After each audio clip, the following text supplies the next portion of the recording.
Classes के through क्या possible है? Single and inheritance, multi level, single inheritance या उसके थ्रू जो भी further Yes, sir. Possibility like आप हेरारिकल फॉर्म या मल्टी लेवल इनहेरिटेंस को अचीव कर सकते हैं। बट आप थ्रू क्लासेस यहां पर क्या अचीव नहीं कर सकते हैं? Multiple inheritance.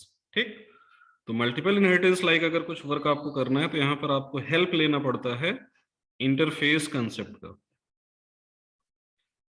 ठीक है, और वो वर्क जब आप करेंगे तो उसकी हेल्प से ही फिर आप वहां पर हाइब्रिड इनहेरिटेंस को चेक कर सकते हैं। ठीक है,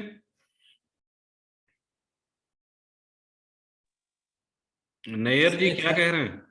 हेलो सर। हाँ सर एक फैक्ट्री मेथड वाला जो बताए थे सर, हाँ, उसमें थोड़ा सा प्रॉब्लम है, बताइएगा सर एक बार। उसमें प्रॉब्लम है। Yes sir. ओके, सर हाँ जी excuse me, बताइए। सर बताइए। लॉजिक बन जा रहा है सर, कॉपी वर्क पूरा हम कर ले रहे हैं सब कुछ स्टेप बाय स्टेप सर जो मेरा, हाँ, बट हम कोड में इम्प्लीमेंट नहीं कर पा रहे हैं सर, कहाँ से स्टार्ट करना वो हमको नहीं समझ में आ रहा है। अरे भी देखिए, कोड इम्प्लीमेंटेशन में आपको पहली चीज यहाँ पर क्या करनी है? क्लास बनानी है। ठीक, यस सर। क्लास के अंदर आपको डिसाइड करना है कि जो टास्क आप करने जा रहे हैं उसके अकॉर्डिंग हमें डेटा फील्ड्स क्या चाहिए। मीन्स अगर हमें सर्टेन डेटा रखना है, नॉर्मल डेटा रखना तो प्रिमिटिव टाइप आप यूज करेंगे, अगर रेफरेंस रखना तो क्लास टाइप के वेरिएबल आप बनाएंगे। ठीक है, जैसे भी आप डेटा स्ट्रक्चर में मान लीजिए लिंक लिस्ट बना रहे हैं तो लिंक लिस्ट के लिए हमें एक तो अपना क्लास इंप्लीमेंटेशन वाला पार्ट, और एक अगर आप नोड क्लास अलग से बनाते तो उसकी हेल्प लेनी पड़ेगी ना। या फिर अगर आप उसी नोड क्लास की हेल्प से ही इंप्लीमेंटेशन करते हैं तो उसके अकॉर्डिंग भी आप वर्क कर सकते हैं। तो आपके ऊपर है कि आप एक सेपरेट नोड क्लास फॉर्म करके उसके अकॉर्डिंग वर्क करते हैं या फिर आप सारा कुछ एक ही जगह करते हैं। तो वहां पर अब आप जो भी ऑपरेशन करने जा रहे हैं उस ऑपरेशन के अकॉर्डिंग आपको एक मेथड सिग्नेचर डिसाइड करना है, और उस मेथड सिग्नेचर के अंदर फिर आपको क्या करना है? एज पर रिक्वायर्ड लॉजिक आपको स्टेटमेंट पुट कर देना। जैसे आप जो रफ वर्क करते हैं वो 99% केस में हम देखते हैं करेक्ट रहता है, यस सर। तो उसको लॉजिक में कन्वर्ट करने के लिए आपको क्या करना, उन्हीं स्टेप्स के अकॉर्डिंग अपना आपको कोड लिखना है। Yes sir. ठीक है, तो दिक्कत अगर आ रही है उसमें थोड़ा सा एफर्ट आप लगाएंगे बन जाएगा कोड, ऐसा नहीं है। Yes sir. ठीक है, रफ वर्क आपका ठीक रहता है। Yes sir. तो वो थोड़ा सा आपको मेथड्स में थोड़ा सा दिक्कत हो सकता है, तो वहां पर आपको ये सोचना है कि जो वर्क करना है उसके लिए भी हमें कंडीशनल क्या वर्क करने हैं। इटरेशन करना है तो लूप लगाना पड़ेगा। अब लूप कौन सा सुटेबल है, तो कुछ केस में हो सकता है व्हाइल लूप आपको यूज करना पड़े, कुछ केस में फॉर लूप यूज करना पड़े। डू व्हाइल बहुत कम हमें रिक्वायर्ड होता है। ठीक है, तो फॉर या व्हाइल आपको सेलेक्ट करना है। जैसे अगर आप डेटा स्ट्रक्चर की बात करें तो वहां पर सॉर्टिंग के अलावा जो आपके अप्रोच है, लाइक आप ट्रेवर्सल का जो वर्क करते हैं वहां पर लिंक लिस्ट के केस में आप देखें तो व्हाइल लूप हम प्रेफर करते हैं। Yes sir. While loop. तो वो सिलेक्शन आपको करना है कि किस लूप से आपका वर्क इजिली हो सकता है या किसके सिंटैक्स को हम इजिली वहां पर अपनी रिक्वायरमेंट के अकॉर्डिंग अप्लाई कर सकते हैं, यूज कर सकते हैं। ठीक है, तो बस यही चीजें थोड़ी सी प्रैक्टिस में नहीं होने की वजह से दिक्कत आप फेस कर रहे हैं। उस पर एफर्ट थोड़ा सा और डालिए। ठीक है, मेनली मेथड लॉजिक कैसे आप लिखेंगे, तो प्रॉब्लम वहां पर है, मेथड्स फॉर्म में उसको आप कन्वर्ट नहीं कर पा रहे, दिक्कत ये है। ठीक है, यस सर। तो गुलशन आपकी कोई दिक्कत थी क्या? था हम क्वेरी भूल गए।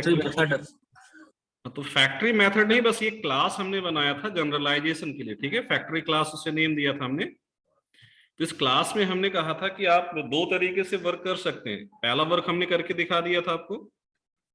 तो एक मेथड हमने यहाँ क्रिएट किया जिस मेथड से हमने सिंपली क्या कर दिया था, अपने सुपर टाइप के अकॉर्डिंग एक रेफरेंस यहाँ पर एक्सेप्ट कर लिया। तो आपने देखा था जब आप इनहेरिटेंस बिहेवियर यूज करते हैं तो पॉसिबिलिटी क्या है? पॉसिबिलिटी ये है कि parent class reference variable can hold the object reference of any of its child. ये पॉसिबल है। Yes sir. तो अब ये जो पैरामीटर यहाँ पर कॉल मेथड का आपने यूज किया है, इसकी कैपेबिलिटी क्या हो सकती है कि ये आपके किसी भी सब क्लास या उस सुपर क्लास का ऑब्जेक्ट रेफरेंस होल्ड कर सकता है? ये पॉसिबल है? Yes sir. तो जो भी ऑब्जेक्ट रेफरेंस आएगा उसकी हेल्प से हमने यहां पर क्या किया, डिस्प्ले को कॉल कर दिया। तो ओके सर। डिस्प्ले कौन सा कॉल होगा, क्या यहां से अब आप बता सकते हैं? इस केस में अगर हमने सपोज ये वर्क किया और आपसे पूछें कि यहां पर किस डिस्प्ले मेथड को हम कॉल कर रहे हैं, तो आपके पास कोई आंसर है? सब क्लास का सर। जरूरी थोड़ी है किस सब क्लास का। जो सब क्लास का रेफरेंस पास किए हैं उसी का ना सर? अरे अभी यहाँ कहाँ पास हो रहा है, ये तो लॉजिक है ना। इस लॉजिक से क्या आप गेस कर सकते हैं कि डिस्प्ले कौन सा कॉल होगा? नहीं बाकी लोग इससे नहीं बताएं। कर सकते। सर यहाँ से नहीं पता चलेगा सर। इससे यहाँ नहीं से अब पता आप बता सकते हैं? नहीं बता नहीं सकते। सर, नहीं। बट यही वर्क जब हमने मेन के अंदर किया था तो यहाँ पर आप गेस कर ले रहे थे। यहाँ पर आप गेस कर ले रहे थे ना कि कौन सा डिस्प्ले कॉल होगा। Yes sir. Yes sir. क्यों गेस कर पा रहे थे? क्योंकि यहाँ पर आपको दिख रहा था कि एक्चुअली आप इस रेफरेंस को किस क्लास का ऑब्जेक्ट रेफरेंस असाइन कर रहे हैं। ठीक है, यहां पर ये कोड आपके पास था तो आपने देखा कि भाई हाँ सब क्लास का रेफरेंस जा रहा है, तो डिस्प्ले किसका कॉल होगा? ओवरराइडिंग है तो उसका डिस्प्ले कॉल हो जाएगा। फिर दूसरे केस में सब क्लास 2 का रेफरेंस आपने पास किया तो उसका डिस्प्ले कॉल हो जाएगा। तो ये यहां से आप बता सकते थे। बट अब वही वर्क अगर आपने इस तरीके से कर दिया, तरीका वही है, उसी मेथड को कॉल करने के लिए आप और कर रहे हैं, बट उसको जनरलाइज कर दिया आपने। तो इस जनरलाइजेशन से अब यहाँ पर इस रेफरेंस से एक्चुअली कौन सा मेथड कॉल होगा वो डिपेंड किस पर करेगा? आप किस मेथड कॉल के लिए इस रेफ वेरिएबल के पास एक्चुअल ऑब्जेक्ट रेफरेंस कौन सा आ रहा है। तो हम अगर सुपर टाइप का रेफरेंस पास करेंगे सुपर क्लास मेथड कॉल हो जाएगा। अगर हम किसी सब क्लास का रेफरेंस पास करेंगे तो उसका मेथड कॉल हो जाएगा। समझ आया? Yes sir. फिर इसी वर्क को करने के लिए हमने क्या कहा था कि भाई आप जैसे वहां से अभी ऑब्जेक्ट क्रिएट करके भेज रहे हैं, आपको वो ऑब्जेक्ट क्रिएशन भी हाइड करना है। तो उसके लिए हमने कहा था कि आप यहाँ पर स्विच केसेस को इंप्लीमेंट कीजिए। किया कुछ लोगों ने? सर वहां पे जो रेफरेंस जब पास करेंगे तो मुझे पता होना चाहिए ना कि कौन सा उसका वैल्यू जो है, कोई तो वैल्यू होगा उसका। कहाँ रेफरेंस? जैसे भाई मेथड को आपको कॉल करेंगे, कॉल मेथड है ना सर, हाँ तो जब कॉल होगा। हाँ, तो अब आपको पता होना चाहिए ना कि ये सुपर क्लास या उसकी सब क्लासेस कितनी है, ये पता होना चाहिए। अच्छा हाँ सर। अगर आप ही सपोज एक प्रोग्रामर है, अभी ये तो एक सैंपल एग्जांपल है ना। मान यस लीजिए सर। ऐसा वर्क हम एक एप्लीकेशन के लिए कर रहे हैं और आप उसके एक डेवलपर हैं, तो आपको पता होगा ना कि आपकी हायरार्की क्या है क्लासेस की। पता होगा कि नहीं? हाँ सर। तो उसके अकॉर्डिंग आप उसे यूज करेंगे। या सपोज आप ये लाइब्रेरी बना रहे हैं तो जिसको भी इस लाइब्रेरी का एक्सेस मिलेगा उसे अब पता हो। जैसे मान लीजिए आपको कलेक्शंस के थ्रू कुछ वर्क करना है, तो क्या कलेक्शन से हम डायरेक्ट वर्क कर लेंगे बिना ये पता हुए कि आपका पैकेज कौन सा है, क्लास कौन सा है, मेथड कौन सा है? पता होना चाहिए ना हमें। Yes sir. तो उसी तरीके से यहाँ पर आपका वर्क होगा। तो आपके पास जो हायरार्की है क्लासेस की उसके अकॉर्डिंग जो भी ऑब्जेक्ट रेफरेंस आएगा वो मेथड कॉल हो जाएगा उस क्लास का। समझ आया? Yes sir. ये पार्ट कंप्लीट किया आप लोगों ने? यस सर किया। Yes sir. बन गया था? यस बन गया। ठीक है, किसी को दिक्कत तो नहीं है ना इसमें स्विच केस लगाने में?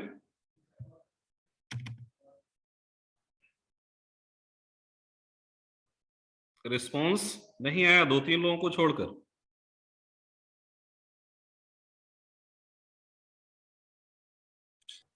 सर इसमें स्विच केस लगा करके ही ना करना है कि कौन सा सब क्लास का कॉल हाँ, करना बस है यहाँ फिर सुपर ऑब्जेक्ट क्लास। क्रिएट कर देना आपको इंटरनली, जैसे वहां भी ऑब्जेक्ट बना रहे थे। Yes sir. मेन के अंदर हमने ऑब्जेक्ट बनाया था ना, यस वो सर। ऑब्जेक्ट क्रिएशन हमें यही कर देना है। किसके बेसिस पर? इस वैल्यू के बेसिस पर। किसके बेसिस पर? चॉइस के अकॉर्डिंग। चॉइस के बेसिस पर। किसी ने कोड हमें शेयर किया था रात में शायद, और वो पर्सन अगर है तो बताएं। उन्होंने ये चॉइस वेरिएबल भी लिया था और इसी मेथड के अंदर इसकी वैल्यू इनपुट भी कराई थी, वो गलत है वो, और भेजा था हमें एक्सेप्शन आ रहा है भी क्लास में वो पर्सन। नेम हमें याद नहीं है, देखना पड़ेगा चैट में।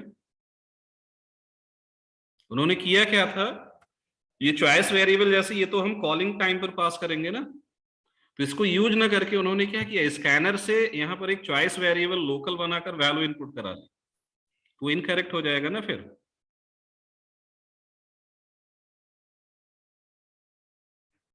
चलिए आगे बढ़ते हैं थोड़ा सा।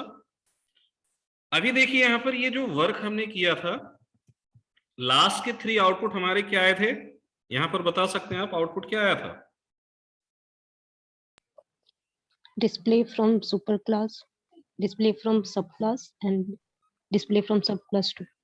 ओके, तो जो एक्चुअल आउटपुट हमें मिलना चाहिए था उसके अकॉर्डिंग मिला था, कोई दिक्कत नहीं थी, यही था ना केस। Yes, sir. अब हम इस इम्प्लीमेंटेशन के अंदर एक चेंज कर रहे हैं, और वो चेंज देखिए हम क्या कर रहे हैं। वो चेंज ये है, आपका ये जो मेथड है सुपर क्लास के अंदर, इसको हम स्टैटिक कर देते हैं। क्या कर दिया हमने? स्टैटिक कर दिया। पॉइंट समझ आया सभी को? Yes sir. Super class display now become static. Got this point? ये पॉइंट समझ आ गया सभी को? हमने चेंज क्या किया है, सारा कोड वही है, केवल हमने यहां पर क्या किया, इसको स्टैटिक बना दिया। अब आप लोग गेस कर सकते हैं यहां पर आउटपुट क्या आएगा हमारा।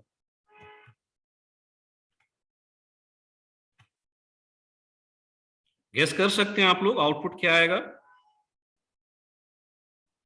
Static already we have discussed,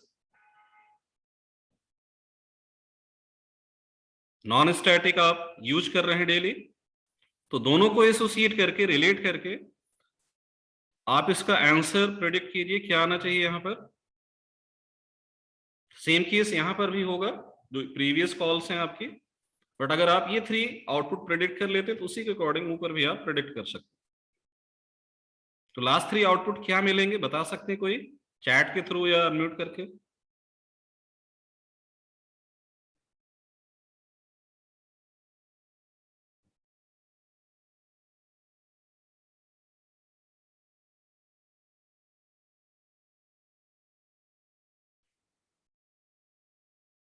yes,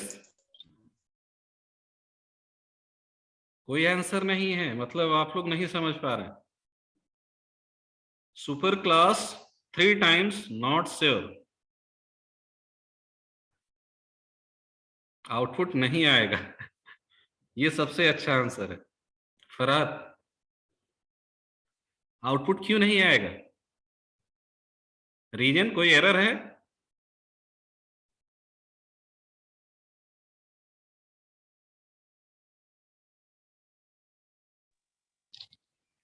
sir यहाँ पे हम मेथड को हाइड कर रहे हैं सर, सुपर क्लास के मेथड को। अब क्या हो रहा है वो डिफरेंट थिंग है, हमें देखना है कौन सा मेथड कॉल होगा, ठीक है? Yes sir. हाइड हो रहा है कि ओवरराइड हो रहा है, क्या है, that is sir different thing. आपको जो सर पता है ओवर उसके अकॉर्डिंग आप अपना प्रिडिक्शन बताएं। सर फर्स्ट वाला आउटपुट आ जाएगा, उसके बाद सर सेकंड वाला और थर्ड वाले में ओवरराइड अरे जो कर रहे हैं कोड सर वही उसमें। है, सारा कोड वही है, केवल हमने क्या किया, सुपर क्लास के अंदर एक चेंज कर दिया। और चेंज क्या कर दिया, ये जो वॉइड डिस्प्ले अभी आपका नॉन स्टैटिक मेथड था उसे हमने स्टैटिक कर दिया। रेस्ट पार्ट सेम वही है, कोई चेंज नहीं है, जो पहले किया था हम लोगों ने। ओवरराइडिंग वाला एग्जांपल किया था ना लास्ट क्लास में, तो सारा कुछ वही है, केवल हमने इस सुपर क्लास डिस्प्ले को स्टैटिक कर दिया। ठीक, सेम ही आउटपुट आएगा सर? सेम आउटपुट आएगा, मींस जो पहले आ रहा था। Yes. Okay, sir I think error आएगा, कंपाइल एरर। एरर आएगा। चलिए, बट बहुत सर सारे स्टैटिक मेथड को ओवरराइड नहीं कर सकते हैं तो सर। सर आउटपुट आ जाएगा जो फर्स्ट मेथड कॉल कर रहे हैं, डिस्प्ले सुपर क्लास वाला। बस एक बार कॉल करेगा, एरर है। तो बहुत सारे प्रेडिक्शंस हैं, तो सबसे पहले तो कंपाइलेशन से हमें एक चीज पता चल जाएगा यहाँ पर एरर है या नहीं है। किस फाइल को हम लोगों को कंपाइल करना है, इनहेरिटेंस डेमो 3। तो यहाँ पर देखिए कोड कंपाइल हो गया, इसका मतलब क्या है, देयर इज नो एरर। तो जितने लोगों ने भी एरर प्रेडिक्ट किया था वो इनकरेक्ट हैं, Yes, sir. ठीक है। तो सभी लोगों का आंसर जो इनकरेक्ट सॉरी एरर मेंशन किए हैं या बता रहे हैं वो रॉन्ग है। मींस ऐसा वर्क हम कर सकते हैं। अब ऐसा वर्क अगर आपने किया है तो फिर आउटपुट क्या आएगा? तो आउटपुट के लिए हमें क्या करना है, इसको रन करना होगा। और रन हम किसे करेंगे? इनहेरिटेंस मेन था ना शायद क्लास मेन।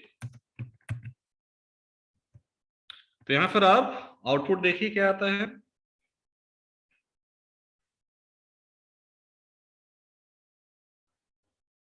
क्या आउटपुट आ रहा है? Same output है सर, पहले से था जो वही। सेम है सर। सेम है। Yes sir. एक मिनट, कोड सेव नहीं हुआ है क्या? आई थिंक सेम आउटपुट तो नहीं आना चाहिए, आउटपुट डिफर करना चाहिए।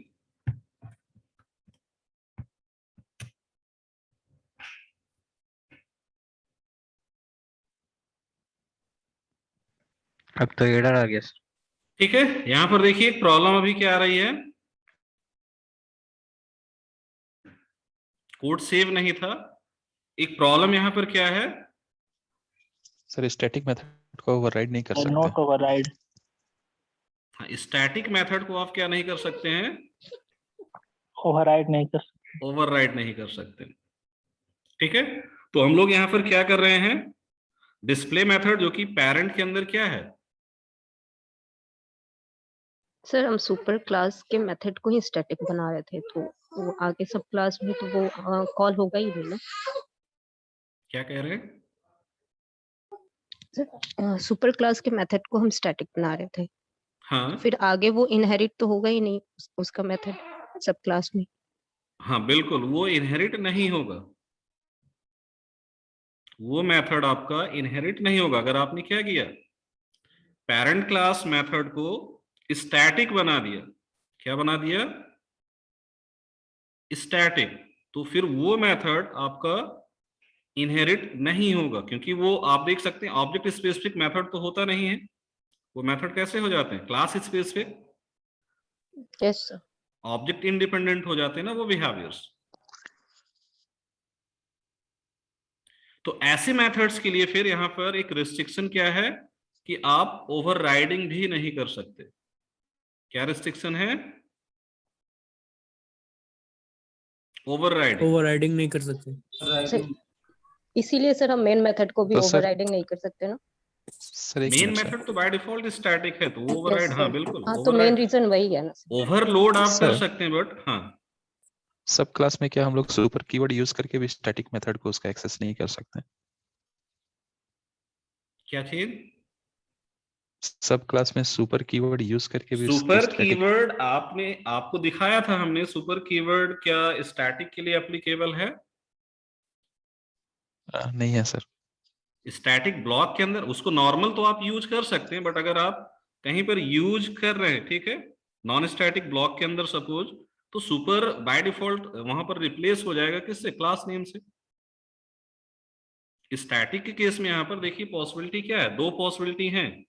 आप उसे क्लास नेम से भी कॉल कर सकते हैं और ऑब्जेक्ट रेफरेंस से भी कॉल कर सकते हैं, दिखाया था हमने अगर याद हो। Yes sir. जावा के केस में दोनों फ्लेक्सिबिलिटी दी हुई है आपको। एक्चुअली वो कॉल होता है क्लास नेम से, बट फ्लेक्सिबिलिटी क्या है, you can call that with the help of object reference as well. Means जो रेफरेंस वेरिएबल आपने बनाया उससे भी कॉल कर सकते हैं। बट हमने क्या कहा था, इंटरनली कंपाइलर उसे रिप्लेस कर देता किससे? आपके क्लास नेम से। क्लास नेम से।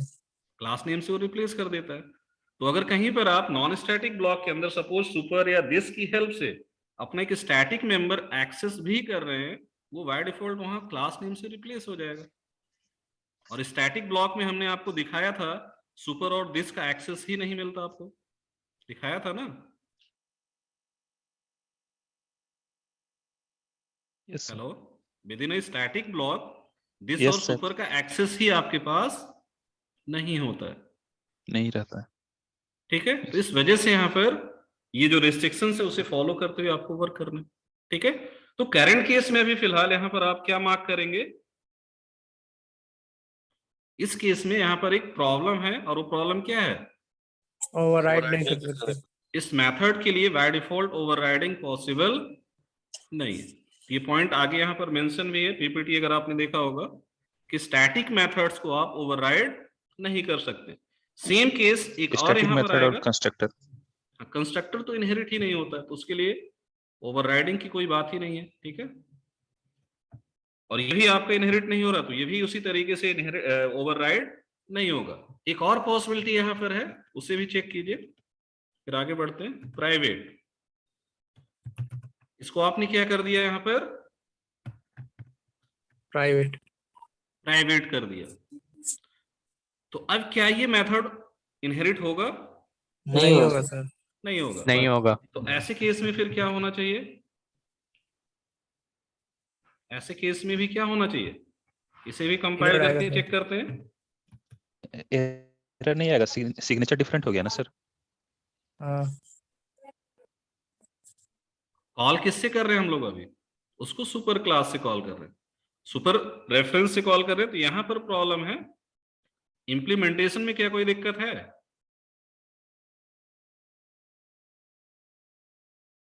अब यहां पर नो सर। इंप्लीमेंटेशन में कोई दिक्कत नहीं है। तो इंप्लीमेंटेशन में दिक्कत क्यों नहीं है? क्योंकि यहां पर आपको वो इंडिविजुअल मेथड उस क्लास का हो गया, बट प्रॉब्लम कहां पर है? प्रॉब्लम यहां पर है। तो ये पर्टिकुलर वर्क अगर हम ना करें अभी, मीन्स केवल ये पार्ट हम क्या कर दें? कमेंट कर दें। इसको टेस्ट ही करना, ये सारी चीजें जो हम डिस्कस कर रहे हैं ये टेस्टिंग का ही पार्ट है, और उसी से आपको वेरिएशन समझ आएंगे, ठीक है। तो यहाँ पर भी ये कॉल हो रहा है, यहाँ पर भी एक लॉजिक है, ये भी कॉल हो रहा है। मीन्स जहां पर भी हमने सुपर रेफरेंस से उसको कॉल किया है वो कमेंट कर दे रहे हैं।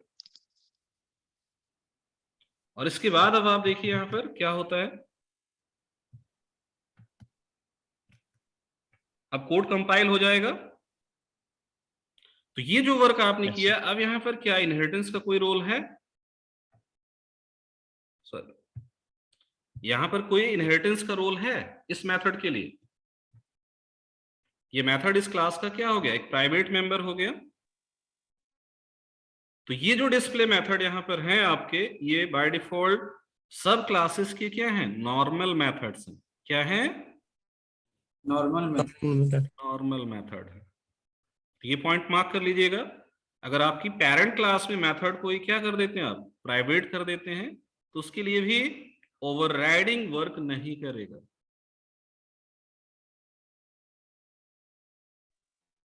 सर ये लेकिन ओवरराइडिंग केस नहीं हुआ ना सर, सिग्नेचर डिफरेंट हो गया ना। ये ओवरराइडिंग है ही नहीं। वही बोल रहा हूँ सर, ओवरराइडिंग नहीं है। ये ओवरराइडिंग नहीं है। ओवरराइडिंग क्यों नहीं? क्योंकि अब ये मेथड तो इनहेरिट ही नहीं हो रहा। ये मेथड आपका क्या नहीं हो रहा? इनहेरिट ही नहीं हो रहा। यस सर, वो उसमें प्राइवेट का यूज कर रहा है, इसमें प्राइवेट पब्लिक कर का। दिया तो ये इनहेरिट ही नहीं होगा ना, इनहेरिटेंस नहीं है, तो फिर उसके अकॉर्डिंग ओवरराइडिंग सर अगर और प्रोटेक्टेड लगा देंगे तो सर? आ रहे हैं अभी उस पॉइंट पर भी आ रहा है। प्रोटेक्टेड लगा देंगे तो फिर काम करेगा सर प्रोटेक्टेड में। प्रोटेक्टेड क्या अगर हो- आप लगाते हैं, इसको प्रोटेक्टेड कर दिया, तो ओवरराइडिंग होगा इसमें? हाँ होगा। कंप्लीट करने दीजिए हमें। आपके क्वेरीज आने वाली जो है उसको हम अभी यहाँ पर देख रहे हैं, ठीक है, उसी के अकॉर्डिंग आगे बढ़ रहे हैं। हमने अब क्या किया? प्राइवेट के केस में मार्क कर लिया आपने, ओवरराइडिंग नहीं पॉसिबल है, क्योंकि वो मेथड इनहेरिट ही नहीं होगा, और अगर इनहेरिट नहीं हो रहा तो फिर उसके लिए ओवरराइडिंग नहीं हो सकती है। क्लियर?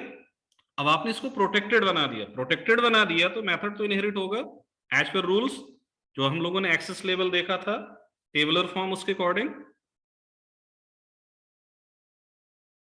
ठीक है। तो अब ये मेंबर अगर प्रोटेक्टेड है, उसके अकॉर्डिंग आप देखिए, अगर हम ये सारे कमेंट्स हटा देते हैं जो भी यहां पर थे, तो क्या कहीं पर प्रॉब्लम आएगी अब आपके मेथड कॉल में? कहीं पर नहीं प्रॉब्लम आएगी आनी चाहिए। पैकेज में ही सारा वर्क हो रहा है एक तरीके से, एक ही फोल्डर के अंदर दोनों क्लासेस फॉर्म हो रही हैं। Yes sir.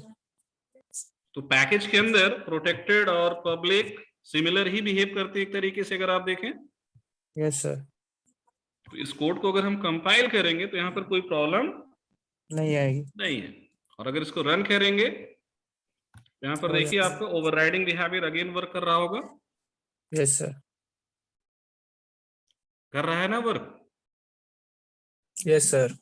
बट यहीं पर अब एक और वर्क हम करते हैं, और वो वर्क क्या है उसे देखिए।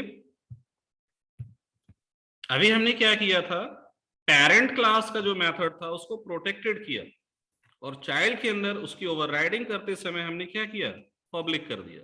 अब इसका रिवर्स देखते हैं।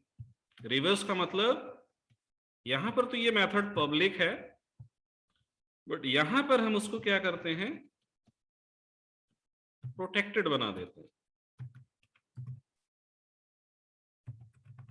नहीं वर्क करेगा क्या सर। बना देते हैं, प्रोटेक्टेड। सेम और सपोज हम यहां भी करते हैं, पब्लिक की जगह इसको क्या करते हैं, प्रोटेक्टेड। अब बताइए क्या ये वैलिड है? नहीं सर, नहीं है। नहीं सर। पब्लिक को प्रोटेक्टेड से पब्लिक किया तो वर्क हुआ आपका, कोई प्रॉब्लम नहीं थी। अब उसी का रिवर्स हम कर रहे हैं, क्या दिक्कत है आपके अकॉर्डिंग बताइए। Sir higher higher access modifier हम लोग एलोकेट कर सकते हैं सब क्लास में, लेकिन लोअर नहीं कर सकते। डाउन का मतलब डाउन क्रिएट नहीं कर सकते उसके एक्सेस मॉडिफायर को। तो यहां पर अगर इस कोड को कंपाइल करेंगे क्या कोई दिक्कत है, प्रॉब्लम आएगी कुछ, या कंपाइल हो जाएगा? कोड सेव कर लेते हैं। सर कंपाइल ही नहीं हुआ। कंपाइल नहीं होगा या कंपाइल हो जाएगा? कंपाइल हो जाना चाहिए सर। नहीं। देखिए इसको नोट कर लीजिएगा, क्या एरर है, attempting to assign weaker access privilege. मतलब समझ आया?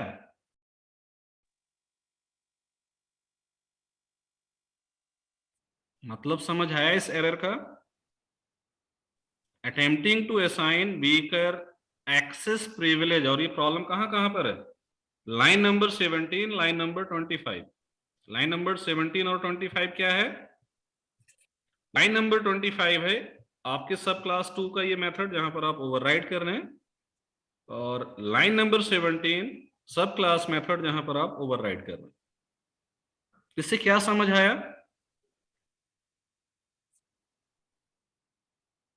जैसे सुपर क्लास का कोई मेथड उसका हायर मॉडिफायर है और चाइल्ड क्लास में लोअर मॉडिफायर यूज कर देंगे तो वर्क नहीं करेगा। हाँ, मींस आप एक मेथड जिसे ओवरराइड करने जा रहे हैं, ठीक, उसका जो विजिबिलिटी लेवल है उसे आप पेरेंट के इक्वल या उससे हायर तो कर सकते हैं चाइल्ड में, बट उससे लोअर एक्सेस लेवल आप नहीं दे सकते। सर एक सर जी एक चीज पूछना था सर, हम्म, कि सर अगर हम किसी फंक्शन का सिग्नेचर की बात करते हैं तो उसमें एक्सेस मॉडिफायर को कंसीडर करते हैं या नहीं? ओवरराइडिंग के केस में है, ठीक। ओवरराइडिंग देखिए, सिग्नेचर्स कई सारे केसेस, एक्चुअल सिग्नेचर तो केवल हमारा क्या होता है, पैरामीटर लिस्ट, ठीक। बट जब बात आती है ओवरराइडिंग की, तो ओवरराइडिंग के केस में आपका रिटर्न टाइप भी रोल प्ले करता है और एक्सेस लेवल भी रोल प्ले करता है। जैसे यहां पर अब आप देख सकते हैं ये प्रॉब्लम किस वजह से आई, आप वीकर एक्सेस लेवल प्रोवाइड कर रहे हैं किसको, चाइल्ड क्लास मेंबर को, किससे, पेरेंट क्लास मेंबर पेरेंट से। क्लास। तो अगर ऐसा पॉसिबल हो गया, अब एज्यूम करिए ऐसा पॉसिबल हो गया, तो प्रॉब्लम कहां पर है, प्रॉब्लम कब होगी, पैकेज के अंदर तो कोई दिक्कत नहीं है। अब ये मेथड सपोज आपका पब्लिक एक्सेस लेवल का है तो कहीं भी एक्सेस हो सकता है, हो सकता है Yes, ना sir. कहीं भी एक्सेस। Yes sir.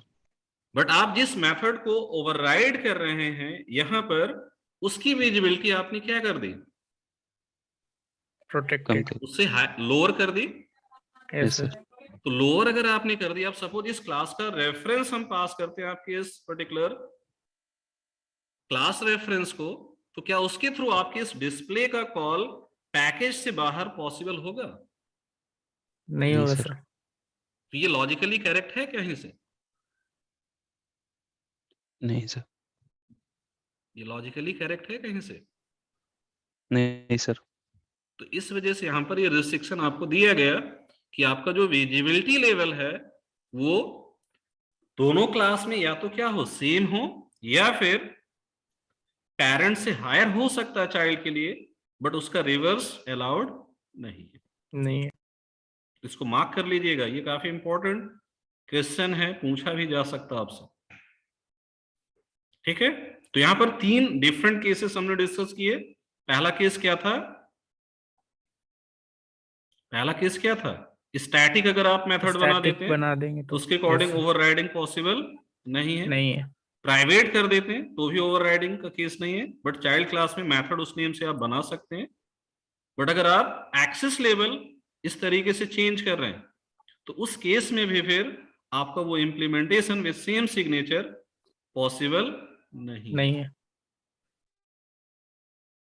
ठीक। तो ये पॉइंट्स अगर आपने पीपीटी देखा होगा वहां पर भी आई थिंक मेंशन है ना, देख लीजिए एक बार इसको। यही सारा कुछ हमने डिस्कस किया है। फर्स्ट पॉइंट तो सभी को क्लियर ही है। ओवरराइडिंग करते समय हमने बताया था क्या करना हमें। When a method in a sub class has the same name and type signature as a method in its super class, then the method in the sub class is said to override the super class method. ठीक है, तो यहां पर क्या क्या चीजें देखी जाती हैं? आपका access level, return type along with parameter list। ठीक है, तो जो रूल एक्सेस लेवल करने का मतलब एक्सेस मॉडिफायर सर। हाँ, access modifier, public, protected, default, private जो पॉसिबिलिटी है। तो सर अभी लास्ट वाले केस में तो एक्सेस मॉडिफायर तो दोनों का डिफरेंट ही था, तो ऐसे भी तो नहीं होना था ओवरराइडिंग। नहीं, तो रूल उसके लिए क्या डिफाइन है, रूल पर अब चलेगा ना वो। जैसे ओवरलोडिंग के 3 रूल थे कि parameter, number of parameter very कर सकता है, एक रूल था। नंबर ऑफ पैरामीटर सेम है तो उनका टाइप अलग है तो वो ओवरलोडिंग हो जाएगा। टाइप भी सेम है तो उनका सीक्वेंस अलग है, तो ये रूल थे ना। तो उसी तरीके से ओवरराइडिंग के लिए भी रूल डिफाइन है। वो रूल क्या डिफाइन है? वो रूल ये डिफाइन है कि आपका जो एक्सेस लेवल है पेरेंट और चाइल्ड में जिसे आप ओवरराइड करने जा रहे हैं, या तो वो सेम लेवल का हो या फिर पेरेंट से हायर लेवल का हो, बट उससे लोअर नहीं हो सकता है। इसका मतलब वो मॉडिफायर चेक हो रहा है ना। जब आप सेम सिग्नेचर का मेथड चाइल्ड के अंदर रीडिफाइन कर रहे हैं तो वहां पर एक्सेस लेवल देखा जा रहा है ना दोनों क्लास में। अगर रूल सेटिस्फाई हो रहा है तो वो अलाउ है, रूल सेटिस्फाई नहीं हो रहा तो उसको अलाउ नहीं करेगा कंपाइलर। समझ आया सर? तो जो हम लोग सर इनहेरिटेंस वाला प्रॉब्लम आ रहा था कि जो एक्सेस मॉडिफायर स्टैटिक दे रहे थे, सॉरी स्टैटिक मेथड जो डिक्लेयर कर रहे थे या प्राइवेट मेंबर जो डिक्लेयर कर रहे थे, तो सर जो हम एरर आ रहा था वो ओवररिडन एरर क्यों आ रहा था, ना कि इनहेरिटेंस एरर आ रहा था? ये स्टैटिक मेथड्स को ओवरराइड नहीं कर सकते उसके अकॉर्डिंग, बट आप ओवरराइडिंग कर रहे थे ना उसकी। अगर आपको ओवरराइड करना है तो पेरेंट क्लास मेथड वो स्टैटिक नहीं होना चाहिए। इसका मतलब ये है, यहां देखिए सेकंड पॉइंट क्या है, only non static method can be overridden. But हम किसे ओवरराइड करने जा रहे थे? पेरेंट के एक ऐसे मेथड को जो कि क्या था, स्टैटिक था। तो स्टैटिक मेथड्स के लिए यहां पर ओवरराइडिंग पॉसिबल नहीं है। आप वही कर रहे थे तो रूल ब्रेक कर रहे थे ना आप। नहीं सर, वो इनहेरिटेंस नहीं कर पा रहे, इनहेरिट भी नहीं हो सकता। इनहेरिट नहीं हो रहा, बट वो मेथड चाइल्ड के लिए क्लास नेम से एक्सेसिबल हो जाएगा। हाइडिंग का केस एक है, ये स्पेशल केस यहाँ पर। बट स्टैटिक को ओवरराइड अगर आप अटेम्प्ट करेंगे तो वो पॉसिबल नहीं। अब मान लीजिए हम चाइल्ड से वो मेथड हटा देते हैं, चाइल्ड में हमने डिस्प्ले डिफाइन किया था ना उस केस में। Yes sir. अगर चाइल्ड से आप उसको हटा देते हैं तो क्लास नेम से आप उसको एक्सेस कर सकते हैं। Okay sir. ठीक है, तो वो एक पॉसिबिलिटी है। बट अगर आपको ओवरराइडिंग करनी है तो आपको यहाँ पर कंपलसरी है पेरेंट क्लास के लिए मेथड सिग्नेचर कैसा रखना है, नॉन स्टैटिक। क्लियर? ये पॉइंट क्लियर है सभी को? पेरेंट क्लास मेथड सिग्नेचर हमारा कैसा होना चाहिए, नॉन स्टैटिक, तभी आप उसे ओवरराइड कर पाएंगे। तो ये रूल्स हैं, इन रूल्स को फॉलो करना है। ठीक है, उसके अकॉर्डिंग आपको वर्क करना है। तो यहां पर आप देखिए ओवरलोडिंग से डिफरेंट थोड़ा वर्क है। Signature and return type. Signature का मतलब क्या है, नॉर्मली सिग्नेचर की जब हम बात करते हैं तो मेथड नेम और पैरामीटर लिस्ट आता है। नॉर्मली सिग्नेचर में क्या आता है आपका, मेथड नेम और पैरामीटर लिस्ट। बट यहाँ पर उसके साथ साथ क्या चेक हो रहा है, आपका return type as well as in some cases अगर आप एक्सेस लेवल भी वैरी कर रहे हैं तो वहां पर भी जो रूल डिफाइंड है अकॉर्डिंगली आपको चीजें रखनी होगी। ठीक है सर हाँ, सर बोल रहे थे कि पेरेंट में एक्सेस मॉडिफायर अगर चाइल्ड से ज्यादा बड़ा हो, जैसे आप कह रहे थे, तो हाँ तो उस हो केस सकता है। में ओवरराइडिंग नहीं पॉसिबल है। चाइल्ड पेरेंट का एक्सेस लेवल लोअर या इक्वल होना चाहिए पेरेंट के। तो पेरेंट Sorry, का बड़ा क्या होना आप चाहिए। आपका क्वेश्चन फिर से रिपीट कीजिए, I think I am sir confuse. जी हाँ जी, मेरा क्वेश्चन था कि एक्सेस मॉडिफायर अगर पेरेंट का कम हो और चाइल्ड का ज्यादा बड़ा हो, हाँ तो वो पेरेंट से, अलाउड है, वो वैलिड वो है, क्योंकि उस वो केस में कहीं प्रॉब्लम नहीं आएगी ना कॉलिंग में। हाँ सर, यहाँ तक हम भी सहमत है ना। हाँ बोल रहे हैं सर, ये एक्सेस मॉडिफायर कौन बड़ा है कौन छोटा है सर, ये थोड़ा अरे सा बता वेरी दीजिए। सिंपल, पब्लिक सबसे higher level means no restriction provide करता है। ठीक, जी जी डिफॉल्ट पैकेज स्पेसिफिक हो जाता, पैकेज प्राइवेट जिसे हम कहते हैं। एक टेबल हमने बताया था, अगर याद हो, वो पूरा याद करना पड़ेगा आपको। अच्छा। टेबल डिस्कस किया था एक दिन, एक्सेस लेवल पब्लिक हाँ प्रोटेक्टेड। Yes sir. हाँ सर, हाँ यस सर, सर। वो किए वो थे ये टेबल परसों आपको तरसों बिल्कुल किए थे याद सर। होनी चाहिए। अभी अच्छा फिलहाल इस लेवल पर जैसे हमें तो पता है, बट जी आपको जी, अभी के लिए उसे क्या करना पड़ेगा, याद पूरा करके रखना मेमोराइज होगा। करना पड़ेगा कि कहां पर किस एक्सेस लेवल का रोल है।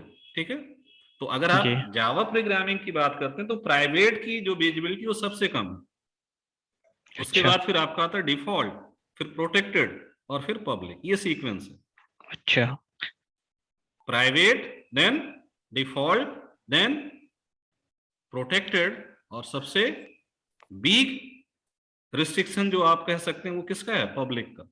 तो मतलब सर आप असेंडिंग ऑर्डर में से जाती है, क्या, आप असेंडिंग ऑर्डर में बताए ना सर, अभी पब्लिक सबसे बड़ा हो हाँ गया। हाँ, ओके ओके सबसे बड़ा अगर देखें इस तरीके से रिस्ट्रिक्शन वाइज, तो सबसे बड़ा मींस मैक्सिमम सिक्योरिटी हमें किससे मिल रही है, प्रोटेक्टेड। प्राइवेट से। प्राइवेट प्राइवेट से प्राइवेट प्राइवेट। उससे कम सिक्योरिटी डिफॉल्ट, फिर उससे भी कम security protected, no security public. Public. ठीक है, ओके तो ये उसका सीक्वेंस है। और उसके अकॉर्डिंग कहां पर चीजें कब एक्सेसिबल होंगी उसका पूरा एक टेबल हमने डिस्कस किया था। तो वो टेबल आपको मेमोराइज करना पड़ेगा, हार्डली 10 मिनट लगेगा अगर आप बैठ के इसको देखेंगे। जी जी सर। तो वो पूरा मेमोराइज कर लीजिए कहां पर क्या एक्सेस होंगी चीजें। ठीक है,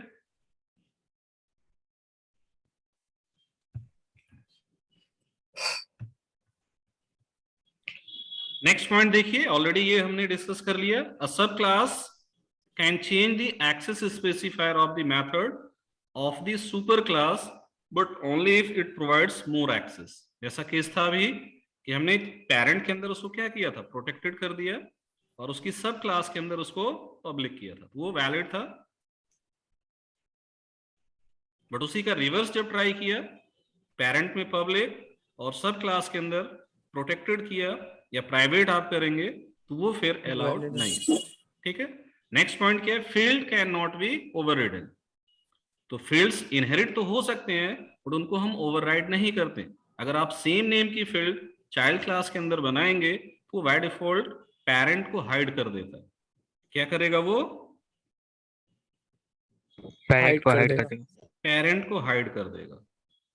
तो अब सपोज आपकी एक रिक्वायरमेंट ये है, जैसे सपोज अभी हम फॉर एग्जांपल आपके सुपर क्लास और सब क्लास के अंदर पब्लिक फील्ड एक बना दें आईडी, और हम आपसे कहें कि आपको सब क्लास के अंदर डिस्प्ले मेथड में दोनों आईडी वैल्यूज को क्या करना है, यूज करना, एक्सेस करना है। तो वो पॉसिबल कैसे होगा, सुपर कीवर्ड। अगर आप यहां देखें ऐसा केस हम सपोज यहां पर एज्यूम करते हैं, यहां पर सपोज हमने एक फील्ड ऐड कर दिया पब्लिक इंटीजर आईडी। ठीक है, और सिमिलरली एक फील्ड हम कहां बना देते हैं, आपके सब क्लास के अंदर, ठीक है। अब यहां पर सपोज एक वर्क हम कर देते हैं, इसको एक वैल्यू दे दिया 10 और इसे एक वैल्यू दे देते हैं 30। तो अगर आप देखें सब क्लास को, इस सब क्लास के अंदर आपको आईडी जैसे कितने फील्ड दिख रहे हैं? 2 2 दिख रहे हैं। कहाँ भी 2 है? एक है सर। एक ही दिख रहा है। 2 फील्ड कहाँ है? कौन बता रहे हैं 2 फील्ड? सर नजर कमजोर हो गया। 2 फील्ड कहाँ है सब क्लास के अंदर? एक ही है ना? एक ही है कि नहीं? पूरा दिन लैपटॉप ही देखना पड़ता है ना। तो देखिए चेंज क्या किया हमने, सुपर क्लास के अंदर आईडी फील्ड ऐड किया, वैल्यूज की 10 असाइन कर दिया। अभी कंस्ट्रक्टर वगैरह नहीं, तो डायरेक्ट आपने एक वैल्यू यहां पर इनिशियलाइज कर दिया, ये पॉसिबल है। उसके बाद आपने चाइल्ड क्लास के अंदर मींस सब क्लास में भी सेम नेम की फील्ड बनाई, एक्सेस लेवल उसका भी पब्लिक है। और यहां पर अब सपोज आप एक स्टेटमेंट राइट करते हैं,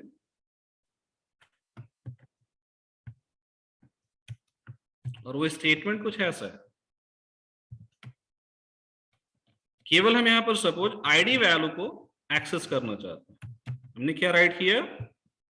आईडी वैल्यू। तो यहां पर कौन सी वैल्यू मिलनी चाहिए इस डिस्प्ले से?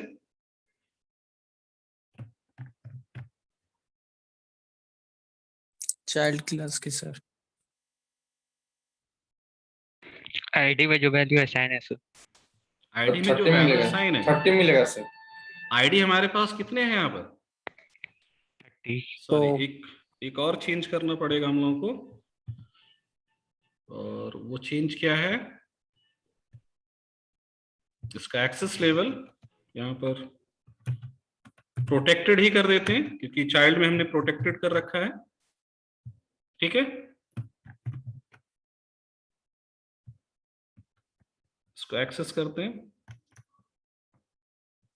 तो यहां देखिए कोड आपका कंपाइल हो गया, और इसको अगर आप रन करके देखेंगे तो आप देखिए यहाँ आईडी वैल्यू क्या मिल रही? 30 मिल रही है, यस सर। ठीक। आईडी वैल्यू 30 मिली, बट पेरेंट से भी तो यहाँ पर एक मेंबर आ रहा होगा आईडी, यस सर। यस आ रहा सर। होगा कि नहीं? Yes sir 10। बट वो बाय डिफॉल्ट यहाँ पर एक्सेसिबल नहीं है। उसके पीछे रीजन क्या? इम्प्लिसिटली इसके लिए क्या काम कर रहा होगा? दिस। क्या काम कर रहा होगा? दिस अगर आपको पेरेंट की आईडी एक्सेस करनी है तो क्या करना चाहिए? दिस लगाना चाहिए। उसका पेरेंट वाला सुपर है। तो सुपर आईडी अगर हम यहाँ एक्सेस करना चाहें तो यहाँ पर क्या कर सकते हैं? सुपर डॉट आईडी ऐसा कर सकते हैं। ऐसा अगर आपने किया तो आप देख सकते हैं यहाँ पर क्या उसके अकॉर्डिंग वैल्यू मिलेगी? मिलना चाहिए। मिल रहा है 10। तो यही चीज वहां पर मेंशन है कि अगर आपका कोई डेटा फील्ड इनहेरिट हो रहा है और उसी नेम का सेम फील्ड आप कहां बना देते हैं? अपनी सब क्लास के अंदर, तो ये जो फील्ड है ये बाय डिफॉल्ट इसको क्या करेगा? हाइड कर देगा। ओवरराइड नहीं, हाइड कर देगा सर। ठीक।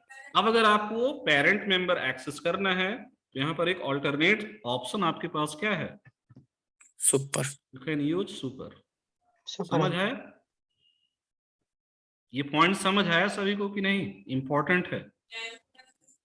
यस सर, समझ गए। Yes sir. अगर कोई कंफ्यूजन है तो बताइए। सेपरेट एग्जाम्पल हम नहीं क्रिएट कर रहे हैं क्योंकि ये माइनर चेंजेस है, बस आप इनको मार्क करते चलिए, ठीक है। ये वेरिएशंस आप नोट करते चले, मार्क करते चले। आगे बढ़ें।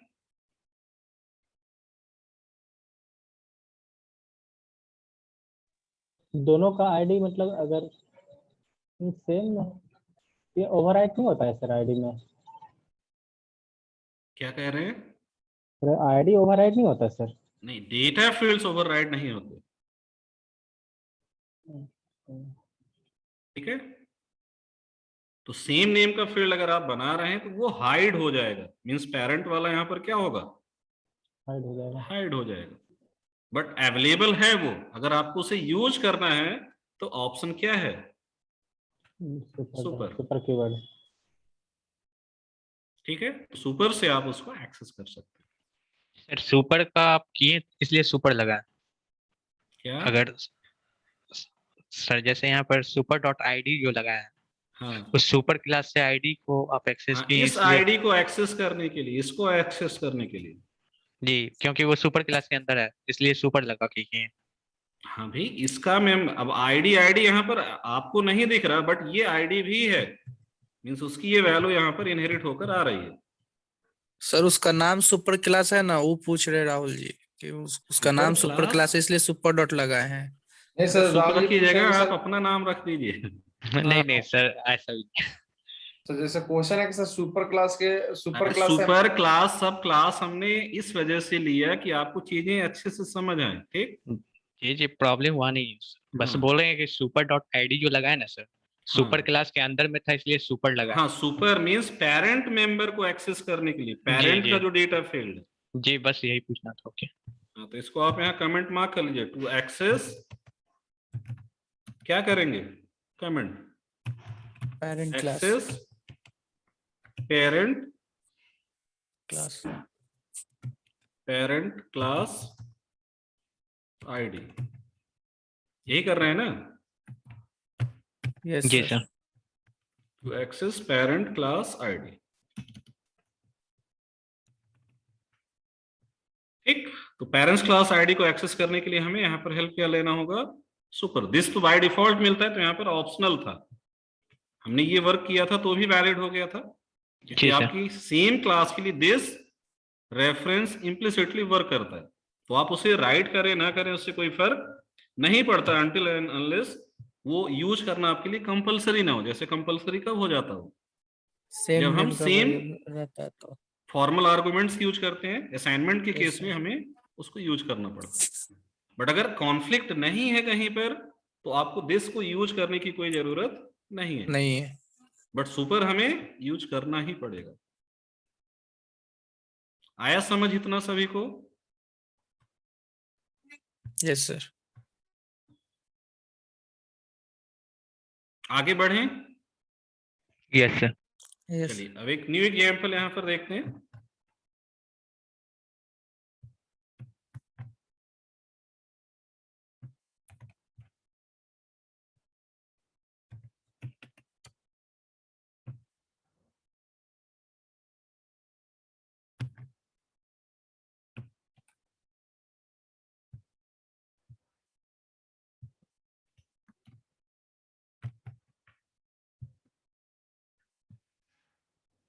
तो ये भी एक टेस्टिंग वर्क है, तो टेस्टिंग के लिए हम यहाँ पर सिंपली क्लास एक बनाते हैं, सपोज टेस्ट 1।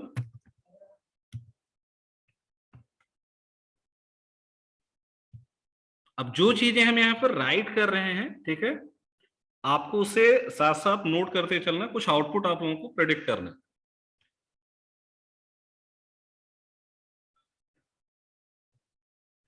तो फर्स्ट वर्क यहां पर हम करेंगे कंस्ट्रक्टर।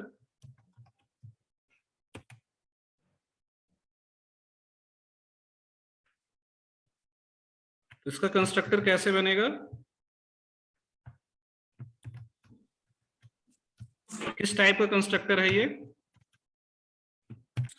डिफॉल्ट।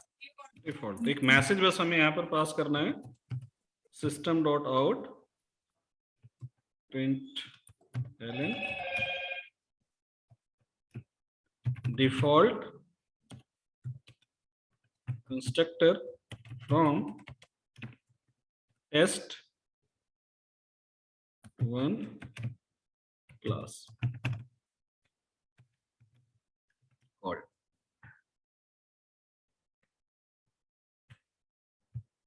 ठीक है,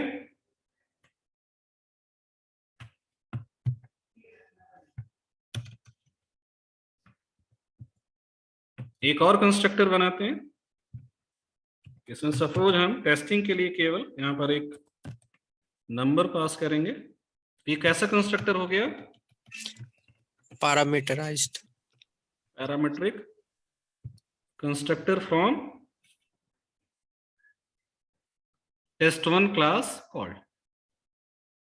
इसके अकॉर्डिंग आपको कुछ वर्क हो सकता है, बट अभी ऐसा हम कोई वर्क नहीं करें। क्लियर? Yes sir. उसके बाद एक और वर्क यहां पर है आपका स्टैटिक, और इसमें केवल हम एक मैसेज पास करेंगे।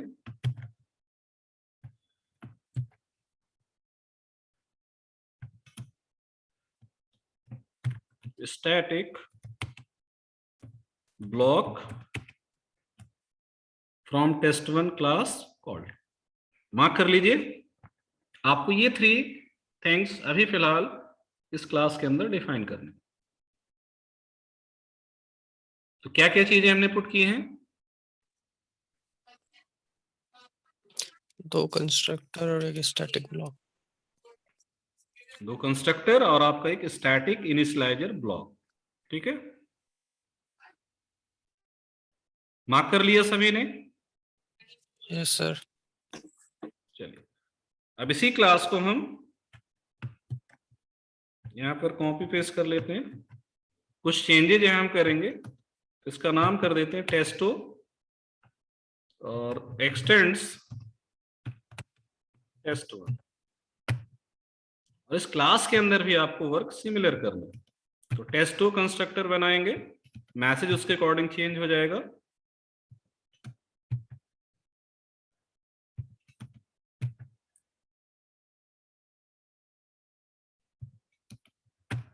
तो ये आपके टेस्ट2 क्लास का लॉजिक हो गया।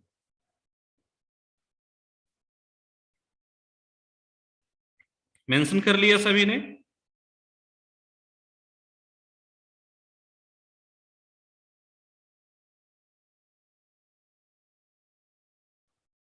कंफर्म कीजिए।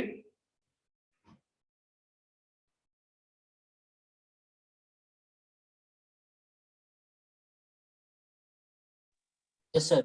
All noted? चलिए अब इसका एप्लीकेशन पार्ट बनाते हैं।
ठीक है, तो ये आपका मेन का पार्ट है।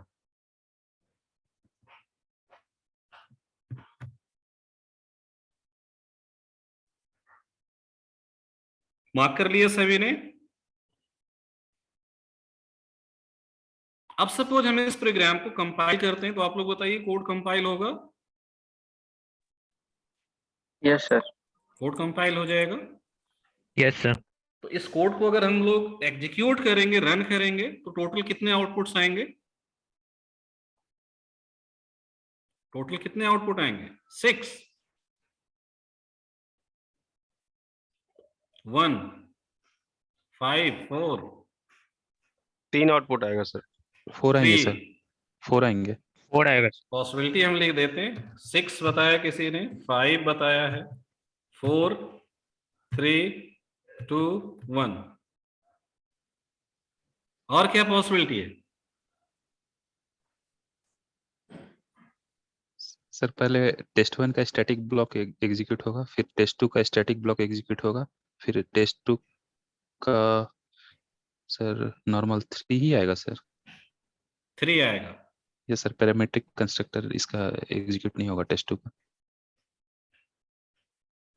आपके पास पूरा कोड होगा, आप उसे रिव्यू कर सकते हैं। 1 मिनट का टाइम ले लीजिए अगर चाहिए, और फिर आप लोग बताइए कितने आउटपुट आएंगे। और क्या सीक्वेंस होगा ये इंपॉर्टेंट है। What will be the sequence? Sir static of test 1 static आपको पता है, ठीक। स्टैटिक ब्लॉक का एग्जीक्यूशन पूरा डिस्कस किया था हमने। यस सर, वो सबसे ऊपर है। कंस्ट्रक्टर कब एग्जीक्यूट होता है वो आपको पता है, ठीक। तो आपको वो सारी चीजें यहां पर रिलेट करके इसका आउटपुट प्रिडिक्ट करना है। तो हमें आउटपुट सीक्वेंस चाहिए।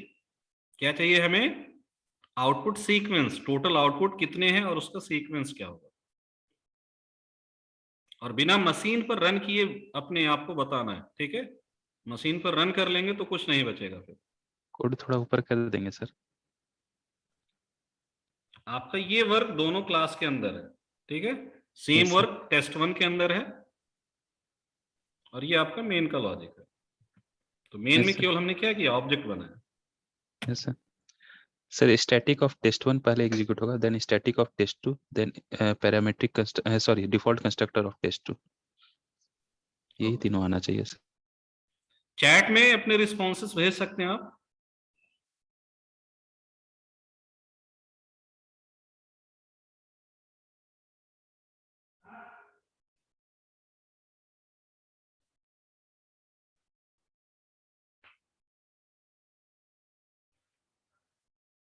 वेट कर रहे हैं हम आपके रिस्पॉन्स का।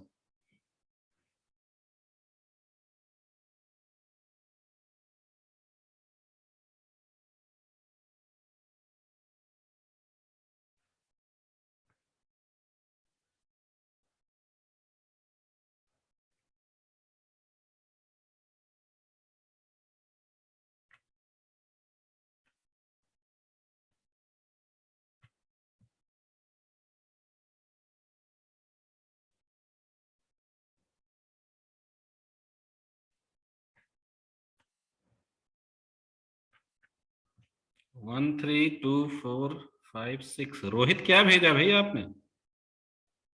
रोहित गलती से चला गया सर, टाइप कुछ और कर रहे थे सर।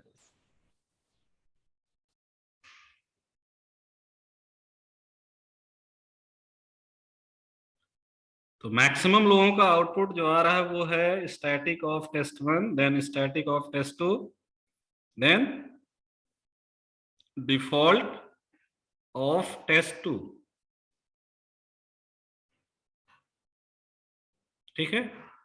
मैक्सिमम का आउटपुट यही है। चलिए देखते हैं इसको।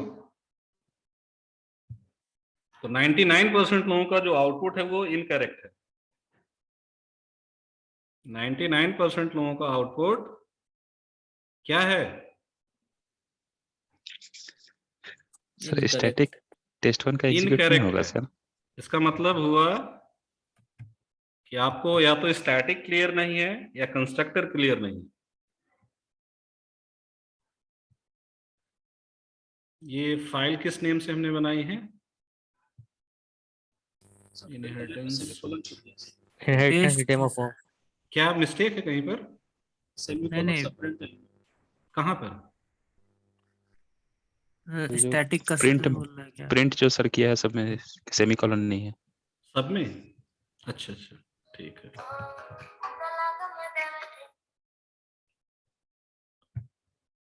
तो यहाँ पर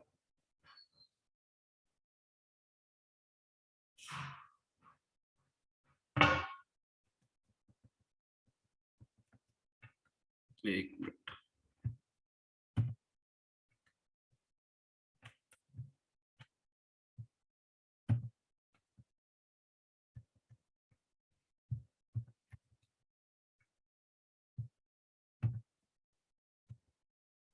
अब ठीक है।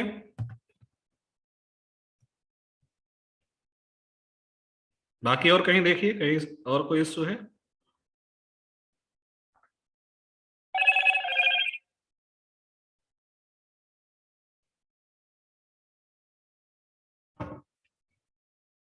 चेक कर रहे हो? यस। ये सुपर क्लास का कंस्ट्रक्टर भी कॉल होगा सर। भूल गया था सर। अब देखिए इतने देर में तो बहुत सारे प्रेडिक्शन हो सकते हैं ना। दूसरों के देख कर भी आप कुछ बता सकते हैं। नहीं सर, वो सुपर बाय डिफॉल्ट कॉल होता है ना सर।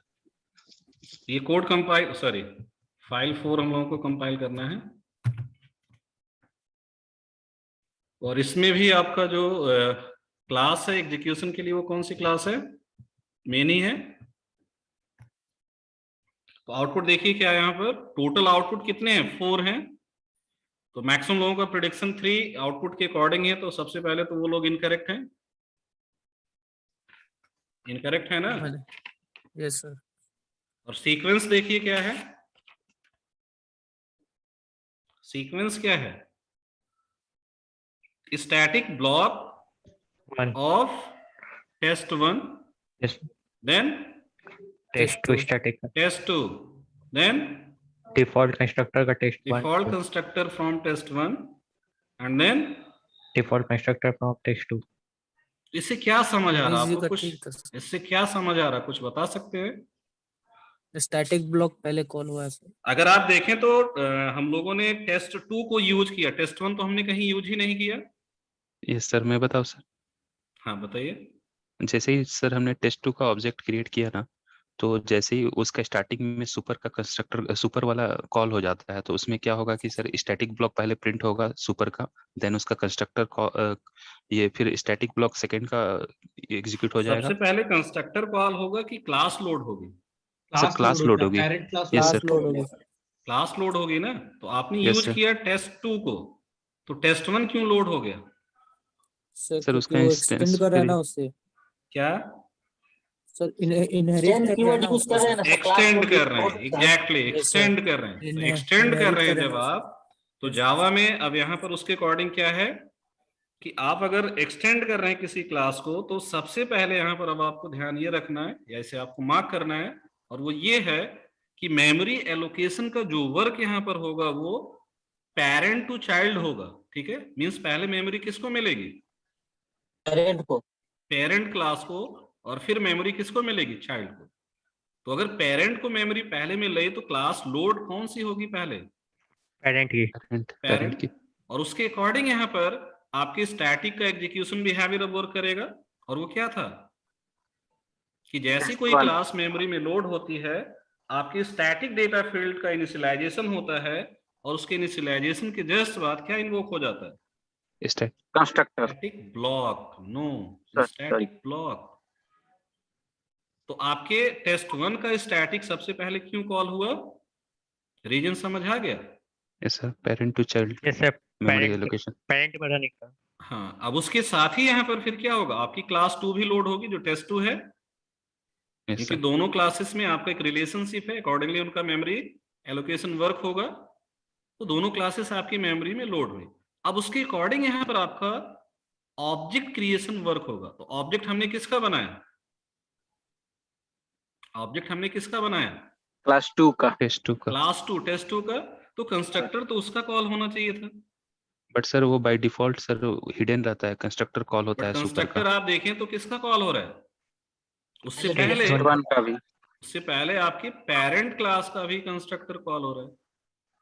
इसके पीछे आपको रीजन पता भी होगा। आई थिंक आप लोगों ने आईडी पर अगर विजार्ड ऑप्शन यूज किया होगा क्लास फॉर्म करने के लिए इनहेरिटेंस के केस में, तो आपने देखा होगा सब क्लास में बाय डिफॉल्ट आपका कंस्ट्रक्टर जब आप फॉर्म करते हैं तो वहां पर super as a method call by default आ जाता है। यस आ जाता है कि नहीं? तो यस उसका वर्क ही क्या है? उसका वर्क है कि वो आपके चाइल्ड क्लास कंस्ट्रक्टर को इन्वोक करने से पहले किसे इन्वोक कर देता है? पेरेंट क्लास के कंस्ट्रक्टर। पेरेंट क्लास के कंस्ट्रक्टर को। तो उसके पीछे रीजन भी यहाँ पर लॉजिकल है। और वो रीजन क्या है? आप यहाँ पर चाइल्ड क्लास को इंस्टेंशिएट करने जा रहे हैं, बट चाइल्ड क्लास की डिपेंडेंसी अगर देखें तो किस पर है? पेरेंट क्लास में। पेरेंट पर है। तो चाइल्ड कई सारे फीचर्स पेरेंट के अकॉर्डिंग यूज कर रहा होगा, एक्सेस कर रहा होगा। अगर पेरेंट को मेमोरी नहीं मिलेगी तो क्या उसके अकॉर्डिंग उसके मेंबर्स को आप एक्सेस कर पाएंगे? नहीं सर। तो ये कुछ वैसे ही जैसे आप हम रियल वर्ल्ड में देखें अगर, तो चाइल्ड की एग्जिस्टेंस कब है? जब उसके अकॉर्डिंग पेरेंट होंगे उसके। क्या विदाउट पेरेंट चाइल्ड का एग्जिस्टेंस पॉसिबल है? No sir. तो सेम रूल यहां पर अगर देखें तो आपकी जावा क्लास ऑब्जेक्ट के लिए भी अप्लाई हो रहा है। हो रहा है कि नहीं? Yes sir. Yes sir. Yes sir. तो ये आउटपुट सीक्वेंस ऐसा क्यों है? रीजन समझ आ गया सभी को या इसमें कंफ्यूजन? तो एक पॉइंट यहाँ पर आपको नोट करना है, और वो पॉइंट क्या है? In case of inheritance memory allocation is done from parent to child. Means आप यहाँ पर एक ऑब्जेक्ट फॉर्म कर रहे हैं टेस्ट 2 का, बट इंटरनली मेमोरी में कितने ऑब्जेक्ट फॉर्म हो रहे हैं? इंटरनली मेमोरी में कितने ऑब्जेक्ट फॉर्म हो रहे हैं? 2। 4 नहीं, 2। अच्छा हाँ एक सर, टेस्ट 1 का और एक टेस्ट 2 का। टेस्ट 2 का। कई बार सेंटेंस में फिर से बोले सर, एक आपकी तरफ से। In case of inheritance, memory allocation is done from parent to child. एक और पॉइंट लिख लीजिए इसी में, memory deallocation is done from child to parent. तो जब आप इनहेरिटेंस बिहेवियर यूज करते हैं तो मेमोरी एलोकेशन कैसे हो रहा है? Parent to child. और डी एलोकेशन कैसे होगा? मींस ऑब्जेक्ट मेमोरी से कौन सा रिमूव होगा? पहले चाइल्ड का, देन पेरेंट का। तो एलोकेशन का जस्ट रिवर्स वर्क होता किसके लिए? डी एलोकेशन के लिए। और वो रिस्पॉन्सिबिलिटी यहां पर आपके डिस्ट्रक्टर या गार्बेज कलेक्टर को दी गई है। किसको दी गई है? Garbage collector. Garbage collector. Destructor Java में आप यूज नहीं करते हैं, बट इंटरनली वही लॉजिक आपके लिए वर्क कर रही है। और उसका टास्क क्या है? आपके जो ऑब्जेक्ट फॉर्म हुए हैं उनके थ्रू जो मेमोरी रिसोर्स आप यूज कर रहे हैं उसको क्या करना है? डी रेफरेंस करना, फ्री करना। हाँ, तो वो डी रेफरेंसिंग या डी एलोकेशन का जो वर्क है वो डिस्ट्रक्टर का है, और उसके पीछे आपका गार्बेज कलेक्टर सर्विस यहां पर वर्क कर रहा है। क्लियर? ये पॉइंट क्लियर है सभी को? ये पॉइंट क्लियर है? Yes sir. तो एग्जाम्पल, एक बेसिक एग्जाम्पल आपका हो गया कंस्ट्रक्टर्स इन इनहेरिटेंस। तो अभी नॉर्मल कंस्ट्रक्टर का एक बिहेवियर आपने देखा। अब यहीं पर हम एक छोटा सा चेंज करते हैं। फर्स्ट केस के अकॉर्डिंग आपने आउटपुट प्रेडिक्ट कर लिया, अब आप बताइए इसके अकॉर्डिंग आउटपुट क्या आएगा? एक और केस यहां पर है। सपोज हम एक और ऑब्जेक्ट बनाते हैं और यहां से पास करते हैं एक वैल्यू। अब बताइए इस स्टेटमेंट के अकॉर्डिंग क्या आउटपुट आएगा?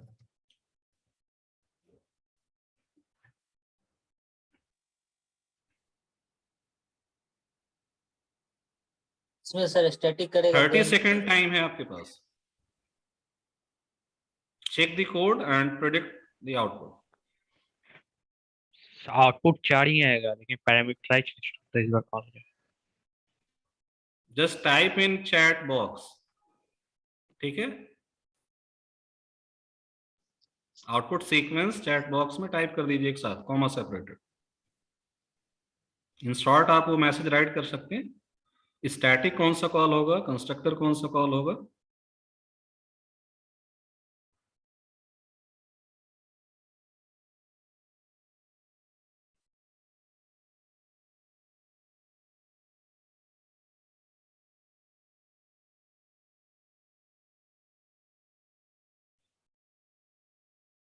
थर्टी सेकेंड हो गए भाई।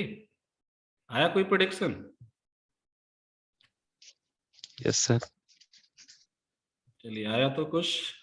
एक आउटपुट आया है, 2 आउटपुट आए।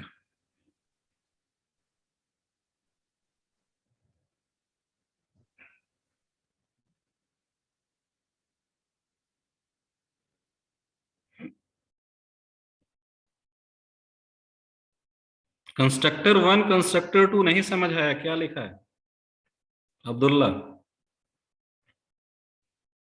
कंस्ट्रक्टर 1 कंस्ट्रक्टर 2 सर मतलब टेस्ट 1 का टेस्ट 2 का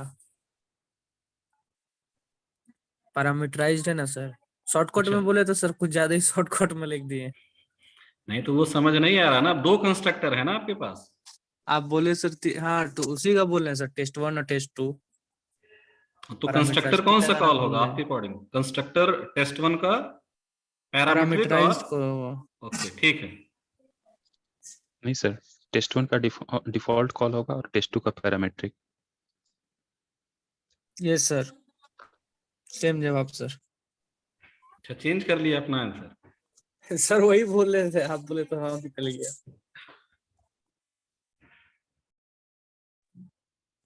ये लीजिए, एक आउटपुट आया है पिंटू कुमार का, static block test 1, static block test 2, default test 1, default test 2, parametric test 2, 3 constructor call कर दिया। चलिए देखिए आउटपुट, बड़ी मेहनत करनी पड़ेगी भाई आप लोगों को, बहुत ही ज्यादा मेहनत करनी है ऐसी चीजों के लिए।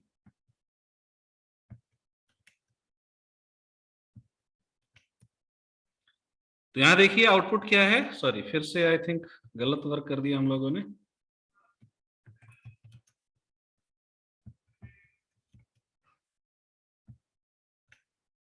देखिए आउटपुट क्या है, तो बहुत सारे लोगों का आउटपुट गलत था, गलत था ना?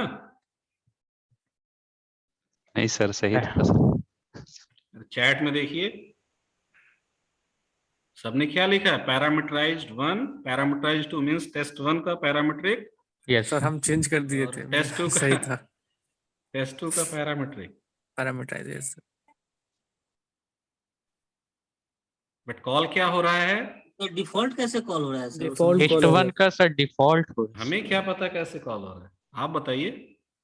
सर ये मेरा सर ने- मेरा तो आंसर ही गलत हो गया टेस्ट 2 सर। के ये सर पैरामीट्रिक ने वाले अभी में वैल्यू पास कर दिया। अभी तो बात हुआ था ना हाँ कि सौरभ, क्या सुपर कह का रहे बाय हैं? डिफॉल्ट कॉल होता है।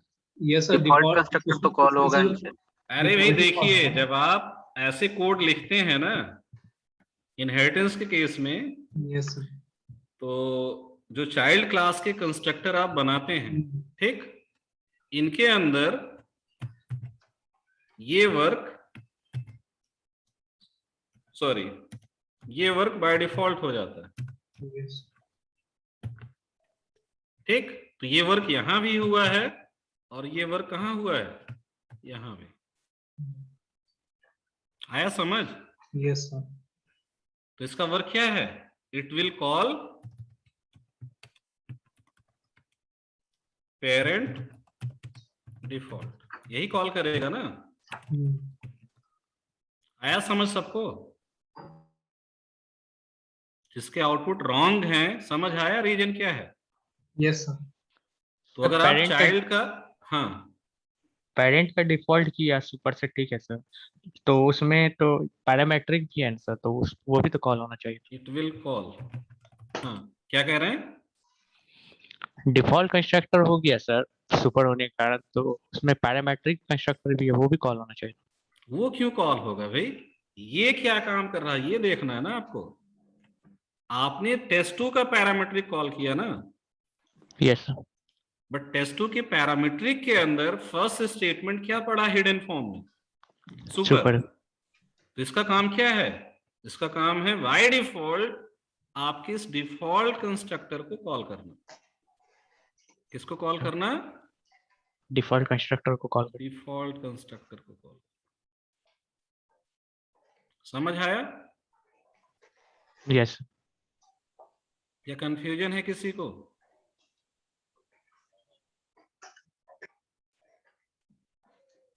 और उसके जस्ट Respond बाद कीजिए। मतलब उसके जस्ट बाद फिर इसको कॉल कर लेगा, टेस्ट 2 का पैरामीटराइज वाला है ना सर?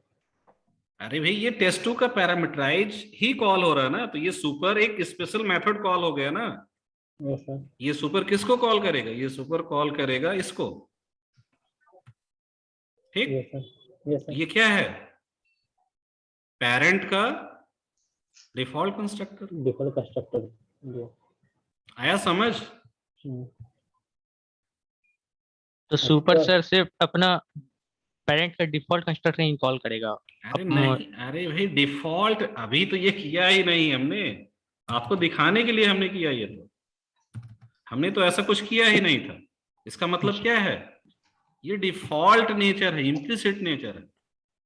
जी जी, वो आप इनहेरिट कर रहे हैं सुपर को, तो वो कर रहा है डिफॉल्ट को। आपने अगर ऐसा वर्क कर दिया, ठीक, जी अगर ये वर्क कर दिया, तो जो भी कंस्ट्रक्टर आप फॉर्म करेंगे बाय डिफॉल्ट उस कंस्ट्रक्टर के अंदर ये स्टेटमेंट आ जाएगा। इंक्लूडेड है। तो इस वजह से आपका वो कंस्ट्रक्टर कॉल हो रहा है, इन्वोक हो रहा है। आगे बढ़े। Yes yes sir. हेलो हाँ जी, सर, उस केस में क्या होगा जब हम पेरेंट क्लास में डिफॉल्ट कंस्ट्रक्टर डिफाइन ही नहीं करेंगे? आ रहे हैं उस पॉइंट पे आ रहे हैं। ठीक है, नेक्स्ट पॉइंट वही है। यहां तक समझ आ गई चीजें? Yes sir. चलिए अब यहां पर देखिए नेक्स्ट वेरिएशन क्या पॉसिबल है। अब सपोज हमने यहां से ये हटा दिया, मीन्स जो डिफॉल्ट वर्क यहां था वही है, बट आप पेरेंट से सपोज क्या करते हैं, इसको हटा देते हैं। ये पॉसिबल है ना? हमें टेस्ट 1 के लिए डिफॉल्ट कंस्ट्रक्टर चाहिए ही नहीं, तो हटा सकते हैं। Yes sir. Yes sir. तो अब आपकी पेरेंट क्लास के अंदर केवल और केवल एक ही कंस्ट्रक्टर है, और वो कौन सा है? पैरामीट्रिक है। पैरामीट्रिक है। ठीक, तो अब आप लोग बताइए कि ये जो वर्क हमने किया है, क्या ये वैलिड होगा दोनों? Yes sir. नहीं होना चाहिए सर। वैलिड होगा सर। सोच समझ लीजिए सब। वैलिड होगा sir.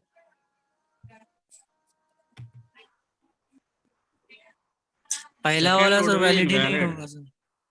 Second would be invalid और फर्स्ट वैलिड।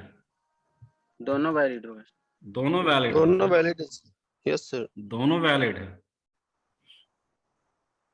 वैलिड होगा क्योंकि सर टेस्ट मतलब चाइल्ड क्लास का कॉल कर रहे हैं मुझे। आप लोग कुछ सोचते नहीं हैं, बस आंसर कर देते हैं। नहीं होगा सर, क्योंकि T1 ऊपर में आप रेफरेंस T1 दिए हैं और उसका डिफॉल्ट है ही नहीं। T1 कहाँ? टेस्ट 2 का ऑब्जेक्ट बना रहे हैं अभी। अच्छा, ऑब्जेक्ट किसका बन रहा है? T1 टेस्ट तो 2 का, वेरिएबल नेम है, ठीक है। T1 is your variable name. Object दोनों हम Yes, sir. किसके बना रहे हैं? टेस्ट 2 का है। तो आपको फिर भी बताना है नहीं कि होना ये चाहिए सर। क्या? फिर भी नहीं होना चाहिए, एरर आएगा कुछ। फिर भी नहीं होना चाहिए। Yes sir. दोनों वैलिड होगा, फर्स्ट डिफॉल्ट होगा।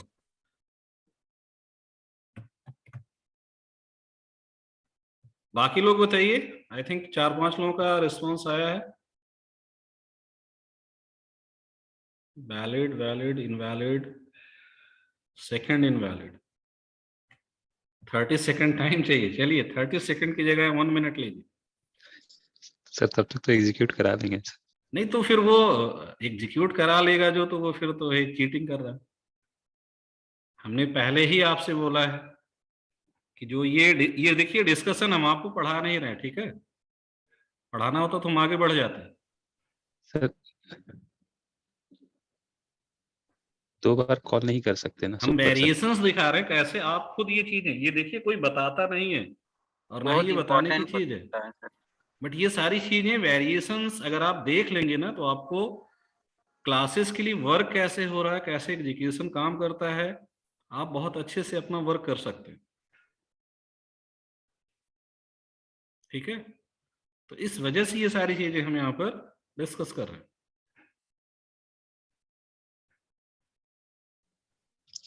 सर लग तो रहा है सर सेकंड इनवैलिड होगा, लेकिन श्योर नहीं है सर।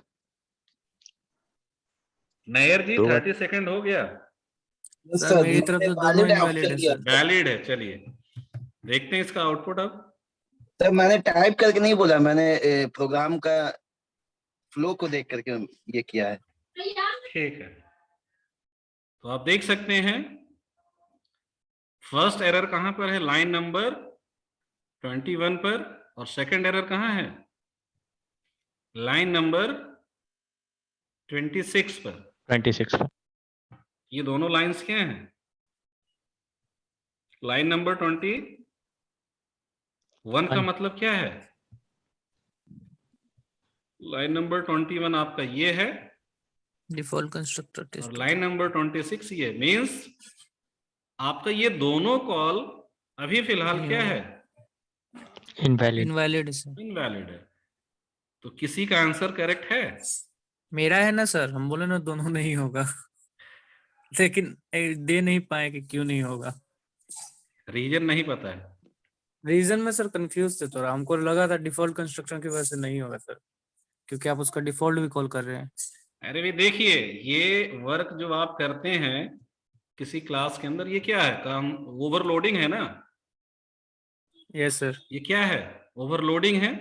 तो अब आप खुद बताइए कि आपके इस टेस्ट 1 के अंदर इस क्लास कंस्ट्रक्टर के कितने ओवरलोड हैं? है ही नहीं, एक ही कोई मेथड, एक ही है overload सिर्फ नहीं। मेथड। कोई ओवरलोड नहीं, सिंगल कंस्ट्रक्टर है यहाँ पर। Yes sir.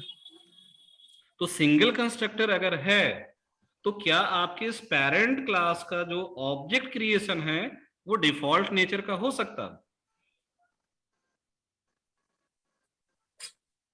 डिफॉल्ट नेचर का मतलब क्या इस डिफॉल्ट कंस्ट्रक्टर के अकॉर्डिंग इसका ऑब्जेक्ट फॉर्म हो सकता है? नहीं हो सकता सर। नहीं सर। सर लेकिन ये कब कमेंट सर की sir? Without sir without default क्या? कंस्ट्रक्टर भी तो हम लोग सर ऑब्जेक्ट बनाते ही है ना। सर ऊपर वाला लाइन कमेंट कब की है सर? वो तो लगा कि सर नहीं है कमेंट already। किए तभी नहीं यहीं से क्वेश्चन तो पूछे शुरू ही सर। किया था ये क्वेश्चन, जी यहीं से शुरू किया था। ये केस ही यही था ना, नेक्स्ट केस यही है Yes, यहाँ sir. पर। हाँ, कोई क्या पिंटू जी कुछ कह रहे थे आप? हाँ ये कह रहे थे सर कि विदाउट कंस्ट्रक्टर भी तो हम लोग सर क्लास का ही ऑब्जेक्ट बनाते अरे ही भाई, हैं। विदाउट कंस्ट्रक्टर जब आप करते हैं तब कंपाइलर ऐड करता है ना। बट आपने अगर एक बना दिया तो अब कंपाइलर को क्या समझ आ गया कि आपकी रिक्वायरमेंट यही है, इसके अलावा कुछ और नहीं करना उसको। ओके आपने बता दिया ना कि हमें ये कंस्ट्रक्टर नेचर चाहिए, तो वो कंपाइलर को क्या करना है, केवल इसके अकॉर्डिंग ही इंस्ट्रक्शन बनाना है, वो इस वर्क को नहीं करेगा। समझ आया? Yes sir. जब आप ये दोनों वर्क नहीं करते हैं उसी केस में आपका कंपाइलर क्या करता है, ये टास्क करता है ना। Yes sir. जैसे अभी यहाँ पर इनहेरिटेंस के जितने भी एग्जाम्पल हमने बनाए, यहाँ कहीं हमने कंस्ट्रक्टर बनाया था? नहीं सर। नहीं बनाया था। बट बिना कंस्ट्रक्टर के तो ऑब्जेक्ट नहीं बन रहा होगा ना। नहीं सर, वो डिफॉल्ट कंस्ट्रक्टर सर कॉल कर डिफॉल्ट कंस्ट्रक्टर उस केस में आपका फॉर्म हुआ था, इम्प्लिसिट कॉल। बट अब यहाँ पर आपने ये जो एग्जाम्पल है इसमें क्या किया, टेस्ट 1 जो पेरेंट है उससे आपने डिफॉल्ट कंस्ट्रक्टर को क्या किया, हटा दिया। तो आपके इस पेरेंट के अंदर अगर आप देखें तो केवल एक ही कंस्ट्रक्टर है, और वो कौन सा है? पैरामीटराइज। पैरामीटराइज। इस क्लास का इंस्टेंसिएशन कितने तरीके से पॉसिबल? एक ही पॉसिबिलिटी है ना, पैरामीटर ही होगा सर। बट अब यहाँ पर हो क्या रहा होगा, यहाँ पर अभी भी आपका वर्क कुछ ऐसा ही हो रहा होगा। Yes yes. तो इस वर्क के अकॉर्डिंग अगर आप देखें तो यहाँ पर एरर क्या दिया उसने, एरर मैसेज पढ़िए। यस सर, क्लास 2 में सर अगर डिफॉल्ट कंस्ट्रक्टर को अगर कमेंट कर देंगे तो क्या होगा? क्या क्लास 2 में अगर सर डिफॉल्ट कंस्ट्रक्टर को कमेंट कर दें तो भी सर ये इशू आएगा?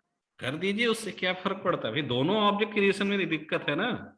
इस एरर मैसेज को पढ़िए आप लोग ध्यान से, पहले देखिए क्या समझ पाते हैं इससे। Constructor test 1 in class test 1 cannot be applied to given types, ठीक है। required int, और यहां से क्या पास हो रहा है, नो आर्गुमेंट। नो आर्गुमेंट क्यों पास हो रहा है, क्योंकि बाय डिफॉल्ट वहां पर क्या कॉल हो रहा है, सुपर डिफॉल्ट के अकॉर्डिंग। डिफॉल्ट वहां से क्या इन्वोक हो रहा होगा, default constructor. No argument behaviour आपका इन्वोक हो रहा होगा, और उसके अकॉर्डिंग पेरेंट के अंदर कोई कंस्ट्रक्टर उस टाइप का कोई कंस्ट्रक्टर नहीं है ही नहीं। तो क्या उसके अकॉर्डिंग यहाँ पर आपका इंस्ट्रक्शन बाइंड हो सकता है? नहीं, पॉसिबल नहीं है। अगर पॉसिबल नहीं है तो ये दोनों ऑब्जेक्ट क्रिएशन क्या है, ये दोनों ऑब्जेक्ट क्रिएशन इनवैलिड है। वैलिड कैसे हो सकता है? अगर पेरेंट में डिफॉल्ट कंस्ट्रक्टर हम बना दें, उसका भी डिफॉल्ट हटा देंगे तब इसका भी डिफॉल्ट हटा दे। चलिए, इससे क्या होगा, अगर आप ये कर देंगे, पैरामीटराइज करना होगा। आप ये कर देंगे सर, मेन वाला में भी सर डिफॉल्ट को हटाना होगा। डिफॉल्ट अब आप इस क्लास का ये इंस्टेंसिएशन ही नहीं कर सकते, बट हमें सपोज टेस्ट2 का डिफॉल्ट ऑब्जेक्ट बनाना है तो नहीं होगा सर। नहीं होगा तो सर। अरे हमें चाहिए भाई टेस्ट2 का डिफॉल्ट ऑब्जेक्ट चाहिए हमें। पेरेंट क्लास से पैरामीट्रिक कंस्ट्रक्टर को हटा देना होगा। यस सर, पेरेंट से अगर हम उसको हटा देंगे तो वो खुद ब खुद डिफॉल्ट को, किसको? पेरेंट से हम पैरामीट्रिक कंस्ट्रक्टर को हटा देंगे। अच्छा, राइट डायरेक्शन में आप नहीं सोचते, रॉन्ग डायरेक्शन। हमारी ये नीड है, ये हमारी नीड है। हमारी नीड क्या है? हमारी नीड ये है कि पेरेंट के अंदर डिफॉल्ट नहीं चाहिए, हमें क्या चाहिए? केवल ये कंस्ट्रक्टर चाहिए, पैरामीट्रिक। यस। तो हम इसे हटा कैसे सकते हैं? इसको नहीं हटा सकते ना। चाइल्ड क्लास के डिफॉल्ट कंस्ट्रक्टर में पैरामीट्रिक कंस्ट्रक्टर को कॉल आउट करना होगा पेरेंट क्लास के। तो यहाँ पर आपको अब करना क्या पड़ेगा? ये जो डिफॉल्ट नेचर है इसे हमें क्या करना पड़ेगा? चेंज करना पड़ेगा। दिस बनाना होगा। इस डिफॉल्ट नेचर को हमें क्या करना पड़ेगा? चेंज करना होगा। चेंज करना पड़ेगा। चेंज कैसे करेंगे? देखिए, अब इसको हम कुछ इस तरीके से यहाँ पर राइट करेंगे। यहां से सपोज हम चाहते हैं एक फिक्स वैल्यू पास हो जाए, तो ऐसा कर सकते हैं, ठीक। और यहां से सपोज हम चाहते हैं कि ये नम की वैल्यू पास हो जाए, तो ऐसा कर सकते हैं कि नहीं? Yes sir. Yes sir. तो सॉल्यूशन क्या है और आप सॉल्यूशन क्या बता रहे थे? कंस्ट्रक्टर हटाना सॉल्यूशन नहीं था, पेरेंट का वो ऑब्जेक्ट बनेगा कैसे वो आपको सोचना था। वो ऑब्जेक्ट कैसे बनेगा? जैसे आप इसकी हेल्प से डिफॉल्ट ऑब्जेक्ट फॉर्म कर रहे थे। डिफॉल्ट के केस में ऑप्शनल था, बट अब आपको एक पैरामीटर यहां से पास करना है। तो उस पैरामीटर की वैल्यू हम कोई फिक्स्ड या अपने इस चाइल्ड क्लास कंस्ट्रक्टर से अपने किसी पैरामीटर की वैल्यू को भी इसमें क्या कर सकते हैं? पास कर सकते हैं। समझ आया? Yes sir. ये पॉइंट समझ आया सभी को कि नहीं? Yes sir. रिस्पॉन्ड कीजिए। तो यहां से हमने 20 पास किया और यहां से हम क्या पास कर रहे हैं? नम की वैल्यू जो भी आएगी। टेस्टिंग के लिए सपोज हम यहां पर उस वैल्यू को प्रिंट भी करा देते हैं, और टेस्टिंग वो वैल्यू प्रिंट करा देते हैं सो दैट आपको समझ आए कि वो वैल्यू एक्चुअली पास किया। और प्रिंट कहां कराएंगे हम? पेरेंट के अंदर। कहां प्रिंट कराएंगे? पेरेंट के अंदर। तो यहां पर नम की वैल्यू को हम प्रिंट करा देते हैं। टेस्टिंग वर्क है ये, तो आप केवल इसकी वैल्यू को यहां पर डिस्प्ले करा दीजिए, ठीक है। यस। तो चेंज समझ आ गया? मींस आपके उस कंस्ट्रक्टर से जो भी वैल्यू आ रही है वो पर्टिकुलर वैल्यू यहां पर आपको मिलेगी इस पैरामीटर की हेल्प से, और वही वैल्यू आप यहां पर क्या कर रहे हैं? राइट कर दे रहे हैं, सो दैट आपको पता चले कि वो वैल्यू क्या पास हुई थी। अब आते हैं मेन के अंदर। तो यहां देखिए हमने कुछ पास नहीं किया है, तो डिफॉल्ट कंस्ट्रक्टर के अकॉर्डिंग टेस्ट1 का ऑब्जेक्ट बनेगा, सॉरी टेस्ट2 का। यस। बट ये टेस्ट2 डिफॉल्ट कंस्ट्रक्टर पेरेंट को क्या पास कर रहा है? पैरामीटर 20 पास कर रहा है ना? Yes sir. ये तो 20 सर नम। ये डिफॉल्ट, हाँ जी।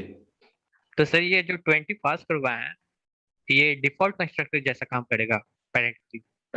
पैरामीट्रिक की तरह। पैरामीट्रिक को कॉल पैरामीट्रिक ही काम करेगा। अरे भाई, इससे आप देखिए, जैसे एक मेथड के ओवरलोड होते हैं तो हम क्या करते हैं? उसके नेम से नंबर ऑफ पैरामीटर्स के अकॉर्डिंग उसको कॉल करते हैं ना। तो आप ये सुपर कीवर्ड यहाँ पर ऐसे अगर यूज करते हैं, इसका मतलब क्या है?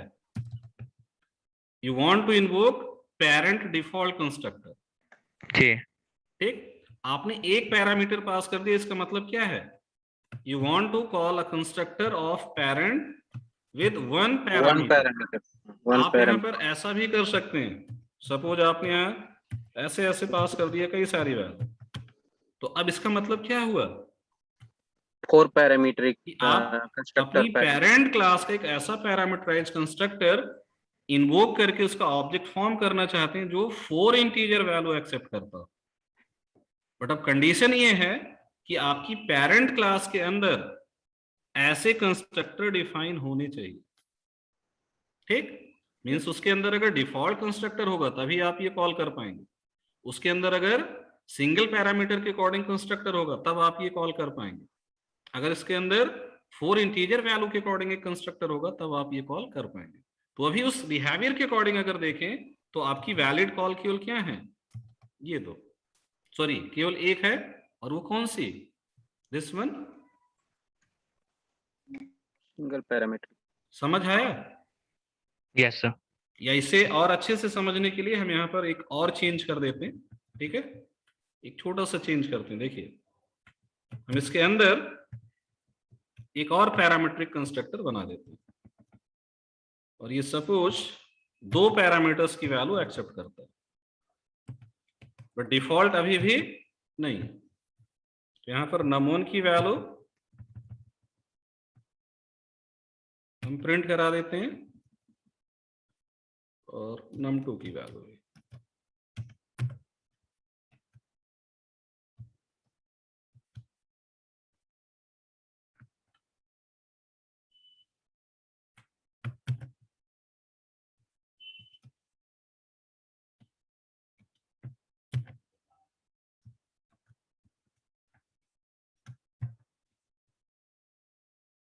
इसको हम पैरामीट्रिक 2 कर देते हैं, और इसको कर देते हैं पैरामीट्रिक 1। समझ आया चेंज किया हमने? Yes sir. ये चेंज समझ आया सभी को? यस। टेस्ट1 क्लास के अंदर हमने 2 पैरामीट्रिक कंस्ट्रक्टर बना दिए। कितने बना दिए? 2 पैरामीटर। दो। एक जो सिंगल वैल्यू एक्सेप्ट कर रहा है, और एक दूसरा डबल वैल्यू, 2 वैल्यू जो 2 पैरामीट्रिक वैल्यू एक्सेप्ट कर रहा है, ठीक है। अब अगर आपको इस टेस्ट2 के थ्रू उन कंस्ट्रक्टर्स को कॉल करना है, तो सपोज हम चाहते हैं कि जब हम टेस्ट2 का डिफॉल्ट कंस्ट्रक्टर कॉल करें तो आपकी पेरेंट का सिंगल पैरामीट्रिक कंस्ट्रक्टर कॉल होना चाहिए।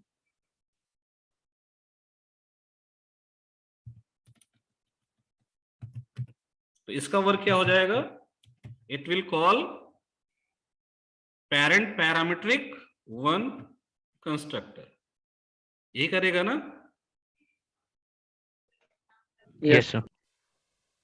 और यहां पर सपोज ये जो आप पैरामीट्रिक ऑब्जेक्ट फॉर्म करेंगे इस क्लास का, हम चाहते हैं यहां से आपके उस पेरेंट का वो कंस्ट्रक्टर कॉल हो जो 2 पैरामीटर एक्सेप्ट करता है।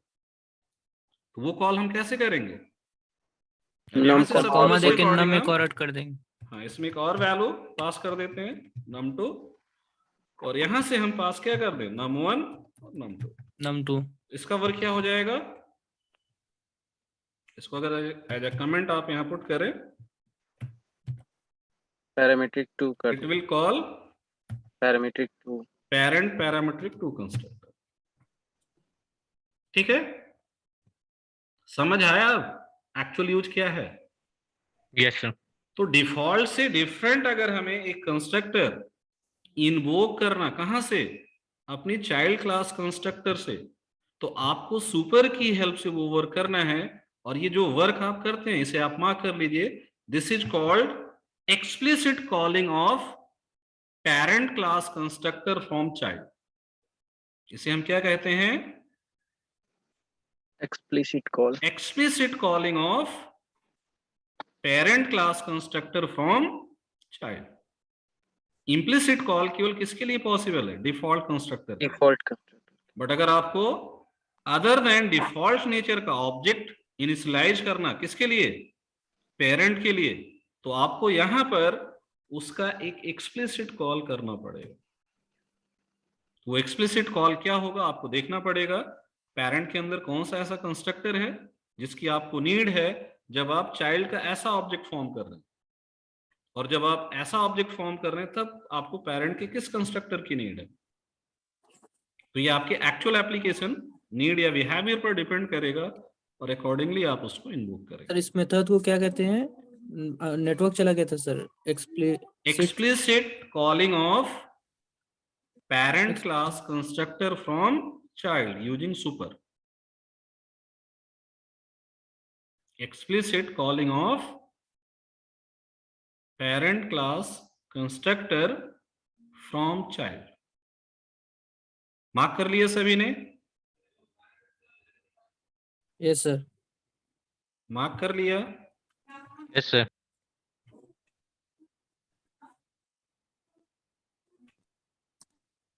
तो अब यहाँ पर अगर आप देखें तो जो आपका ऑब्जेक्ट क्रिएशन वर्क है वो वर्क थोड़ा सा हमें अलग करना पड़ेगा। यहाँ पर 2 वैल्यू पास करनी पड़ेगी ना। तो मेन के अंदर एक चेंज होगा, डिफॉल्ट नेचर तो उसी तरीके से कॉल हो जाएगा। पैरामीट्रिक नेचर हमने 2 पैरामीटर्स के अकॉर्डिंग बना दिया, चाइल्ड का भी, सो दैट हम इन पैरामीटर्स की वैल्यूज के अकॉर्डिंग पेरेंट को पास कर सकें। अब अगर आप इतना वर्क करने के बाद इस कोड को कंपाइल करते हैं, यहां पर देखिए अब कोई एरर नहीं आनी चाहिए, ठीक है। एरर एक है और वो एरर क्या है? फॉर्मेटिंग, आई थिंक हम लोगों ने कुछ गड़बड़ किया है, तो मिस्टेक यहां पर है प्लस।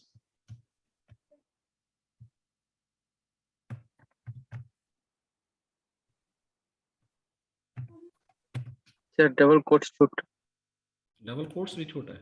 छोटा है सर। हाँ सर। अच्छा, लाइन नंबर 18 उसी में सर। 18 में कहां पर? अच्छा, ये यहाँ सर कोलोन से पहले नहीं, ठीक है सर वही। हाँ, ये ठीक नहीं था, num2 अब ठीक है ना? यस। फॉर्मेटिंग की दिक्कत है।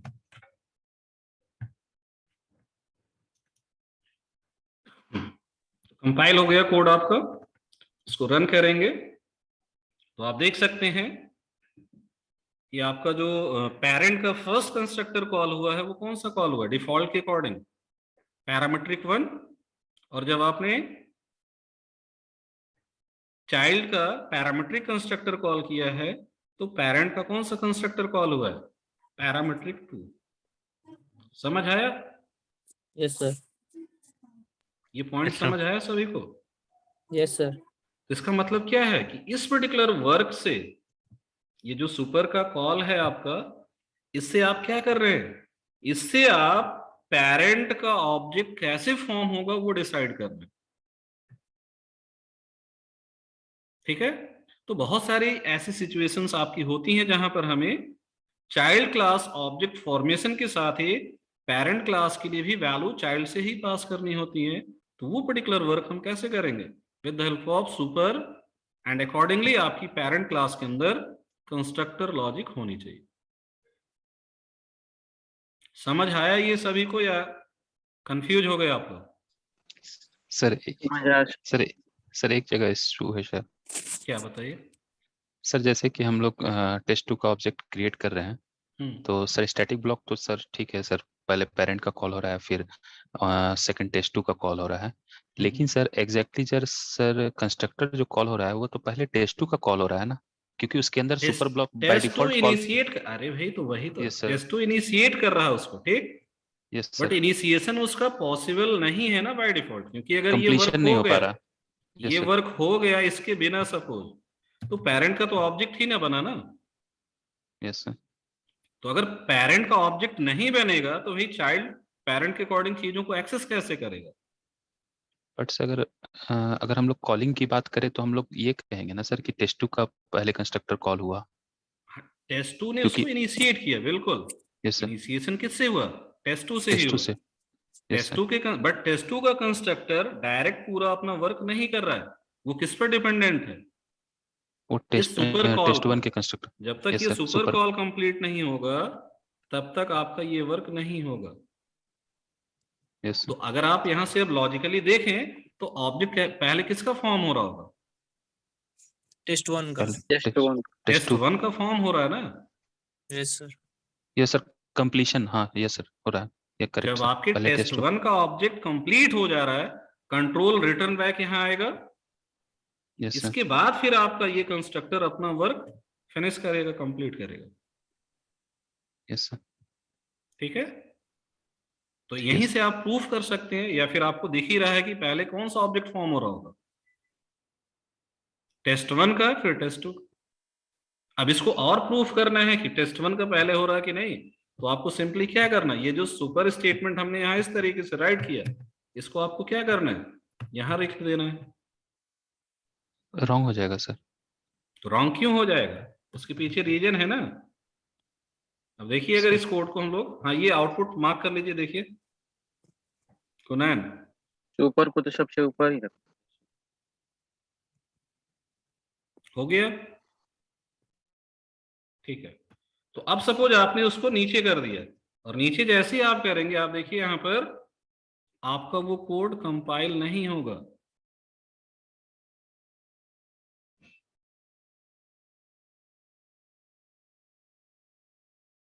समझ है?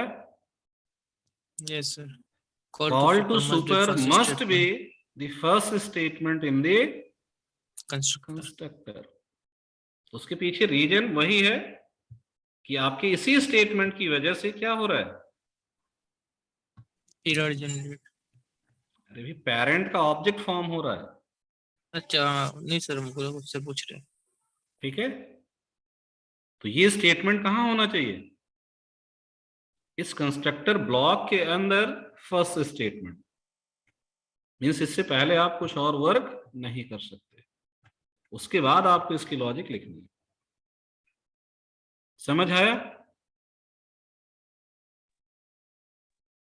यस। समझ आई ये चीज?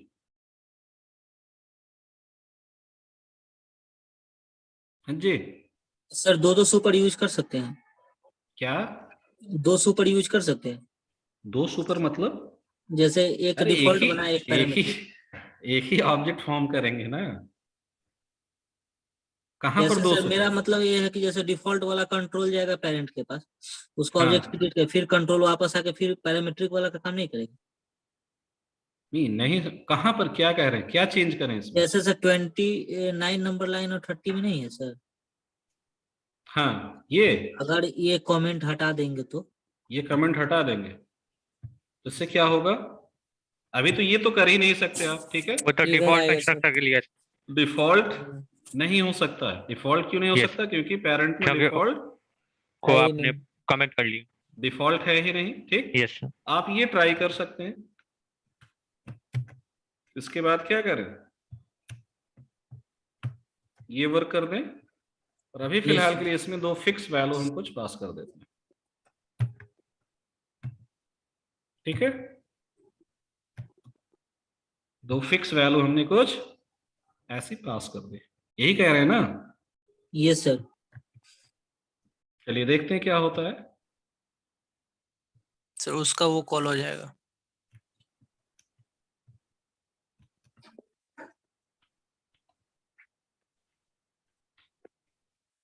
चलिए बताइए अब, सही है ना? Yes sir. अभी पॉइंट यही बताया था ना? Yes sir. ये भी तो भाई एक कंस्ट्रक्टर कॉल ही है ना। ये क्या है? कंस्ट्रक्टर कॉल है। मान लीजिए ये कॉल वैलिड हो गया, इससे पहले कोई स्टेटमेंट नहीं था, बट इसके लिए अब ये भी तो एक कॉल हो गया ना। Yes sir. हाँ मतलब सर ये एक अगर ये अलाउ हो गया तो इस तरीके से हम कितने बार भी ऑब्जेक्ट बना दें, ठीक, बट आपके एक इनहेरिटेंस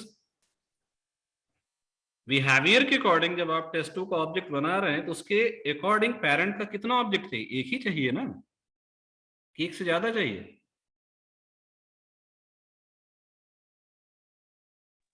दिस के लिए सुपर कितने चाहिए? एक चाहिए कि एक से ज्यादा? एक चाहिए सर। एक ही चाहिए सर। एक ही चाहिए ना। अगर ये वैलिड हो गया तो इससे क्या हो जाएगा? 2 ऑब्जेक्ट क्रिएट, पेरेंट के 2 ऑब्जेक्ट फॉर्म कर देंगे आप, कर देंगे ना। उसका Yes, यूज sir. क्या फिर? वो तो इलॉजिकल है।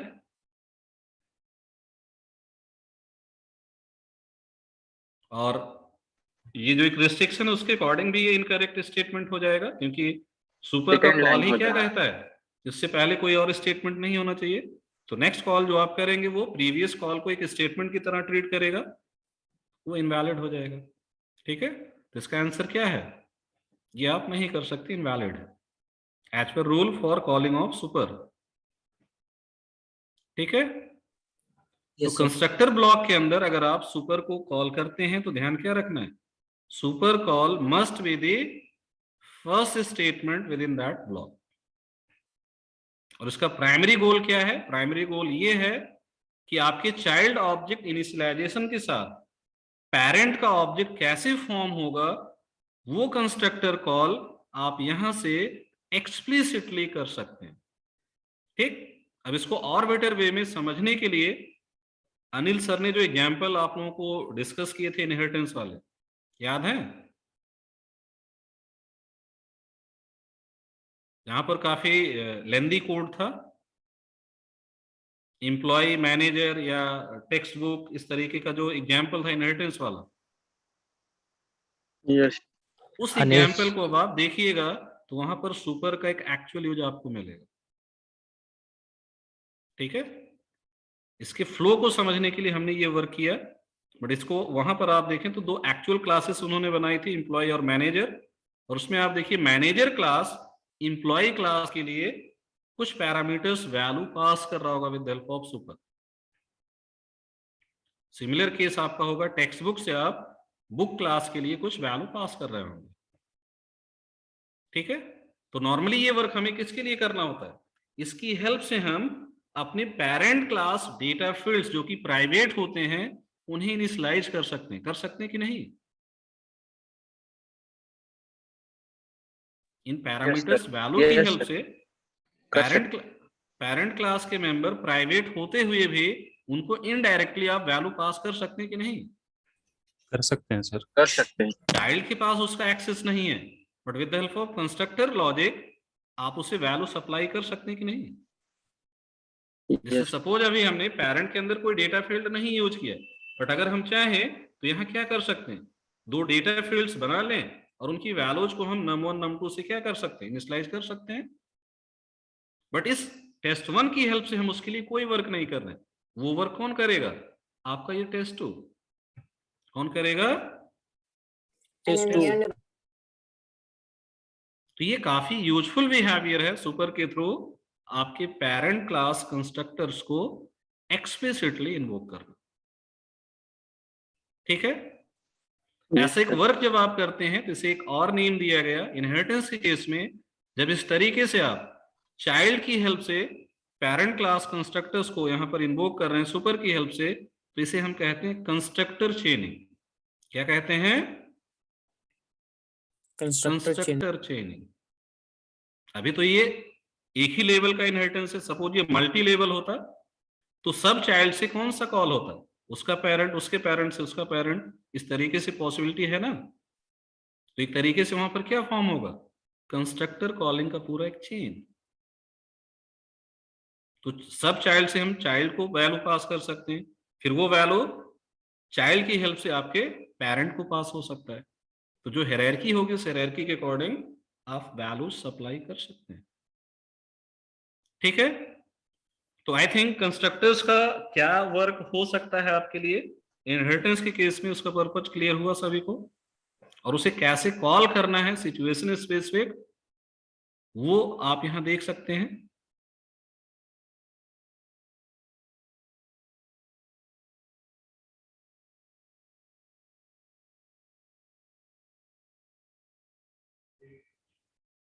कोई क्वेरी है यहां पर किसी की?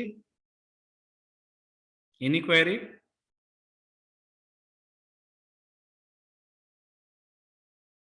कोई क्वेरी है यहाँ पर? अगर है तो बताइए।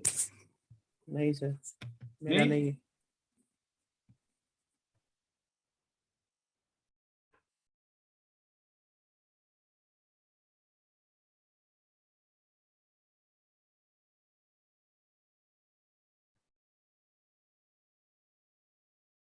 ठीक है, तो इसके बाद अब आपका जो नेक्स्ट बिहेवियर आपको रिक्वायर्ड होता है वो कल डिस्कस करेंगे हम।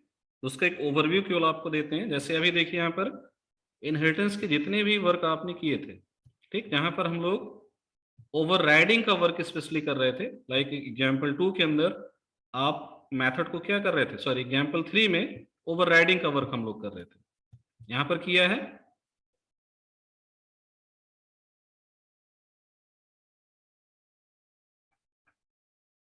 तो यहां पर अगर आप अभी सिंपली अपनी इस चाइल्ड क्लास से ये मेथड हटा दें तो क्या कोई दिक्कत है?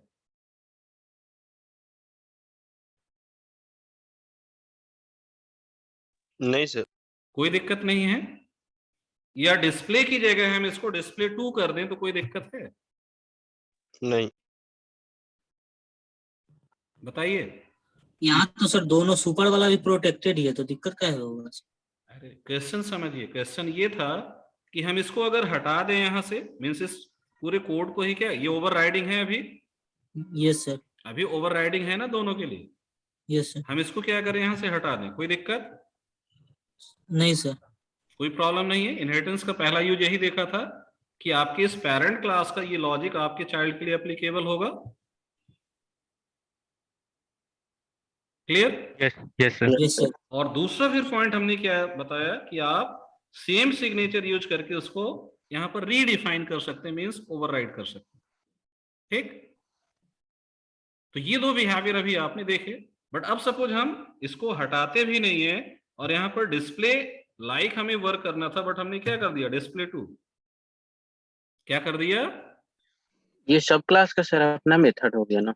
हाँ, तो ये अब आपके सब क्लास का एक खुद का मेथड हो गया। तो यहां पर अगर आप देखें, ये जो दो वेरिएशन हमने किए, एक हमने इसको हटाया या फिर हमने इस मेथड का नेम चेंज कर दिया, कि आपका कंपाइलर आपको कुछ रिस्ट्रिक्ट करेगा कि आप ऐसा नहीं कर सकते? No sir. No yeah sir. वो ये बताएगा कि आपको ऐसा नहीं ऐसा करना चाहिए था? तो नॉर्मल इनहेरिटेंस की आप यहां पर देख सकते हैं, ये एक लिमिटेशन हो गई। अगर हम नॉर्मल क्लासेस के थ्रू ये वर्क कर रहे हैं तो यहां पर एक प्रॉब्लम क्या हो सकती है कि अगर हमें किसी स्पेसिफिक मेथड को ओवरराइड करना है तो उसके लिए कोई कंपल्सन या रिस्ट्रिक्शन बाय डिफॉल्ट यहां पर आपकी उस सब क्लास के लिए नहीं होता है। मींस अभी आप अपने इस सब क्लास को इंप्लीमेंट करने के लिए एक तरीके से क्या है, फ्री है। फ्री है कि नहीं है? हम अपने अकॉर्डिंग यहां पर कुछ भी डिफाइन कर सकते हैं। एग्री करते हैं इससे सभी? Yes sir. Yes sir.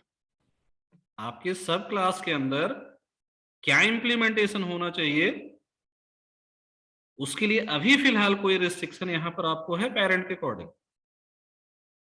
नहीं। आप फ्री हैं अपने अकॉर्डिंग इंप्लीमेंटेशन करने। बट सपोज अब आप चाहते हैं कि भाई यहां पर डिस्प्ले मेथड एग्जैक्टली उसी सिग्नेचर का होना चाहिए जो यहां पर है। मीन्स अगर आप ये क्लास यहां इनहेरिट कर रहे हैं, सुपर क्लास, तो आपका डिस्प्ले मेथड नेम यहां पर होना ही चाहिए। अगर नहीं है तो आपका कोड कंपाइल नहीं होना चाहिए। ये कैसे पॉसिबल होगा? एब्स्ट्रैक्ट बना देंगे सर। बिल्कुल, तो इसके लिए हमें नेक्स्ट फीचर जो क्लासेस के लिए दिया गया उसकी हेल्प लेनी होगी, और वो क्या है, abstract class with abstract method. समझ आया? तो नॉर्मल इनहेरिटेंस नेचर जहां पर आपको यूज करना इस तरीके से आप वर्क कर सकते हैं। बट जहां पर हमें सर्टेन रूल्स रिस्ट्रिक्शंस के अकॉर्डिंग अपनी क्लासेस इंप्लीमेंटेशन के लिए वर्क करना है, वहां पर हम हेल्प किसकी लेंगे, नेक्स्ट बिहेवियर जो कि क्या है आपका, abstract class with abstract method. ठीक है, तो वो पार्ट हम लोग कल डिस्कस करेंगे। तो आज फिलहाल इतने सारे वेरिएशंस जो हमने बताए, इन्हें आप अपने अकॉर्डिंग चेक कीजिए। हमारे बताने से हो सकता है इससे डिफरेंट भी कुछ आप वहां चीजें करें। अब आपको एक आइडिया मिला ना कैसे हम चीजें चेंज कर सकते हैं। Yes sir. ठीक है, तो उसके अकॉर्डिंग आप उसको चेंज कीजिए, रन कीजिए। कंपाइलेशन एरर आते हैं तो और अच्छी बात है, उनको आप नोट करिए कि आप क्या नहीं कर सकते हैं और क्या वैलिड है, वो आपको वहां से पता चलेगा। तो मैक्सिमम जो आपकी रिक्वायरमेंट है उसके अकॉर्डिंग हमने यहाँ पर चीजें डिस्कस कर ली हैं। ठीक है, इनको आपको फॉलो करना है, अकॉर्डिंगली वर्क करना है।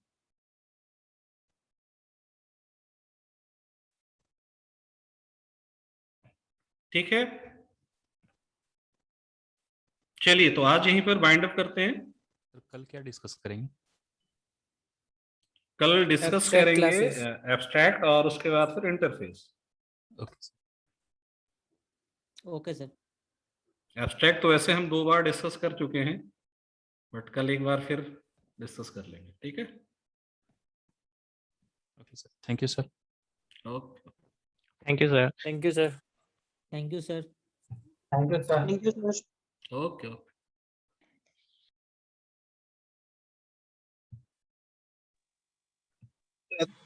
Excuse me, sir. Hello.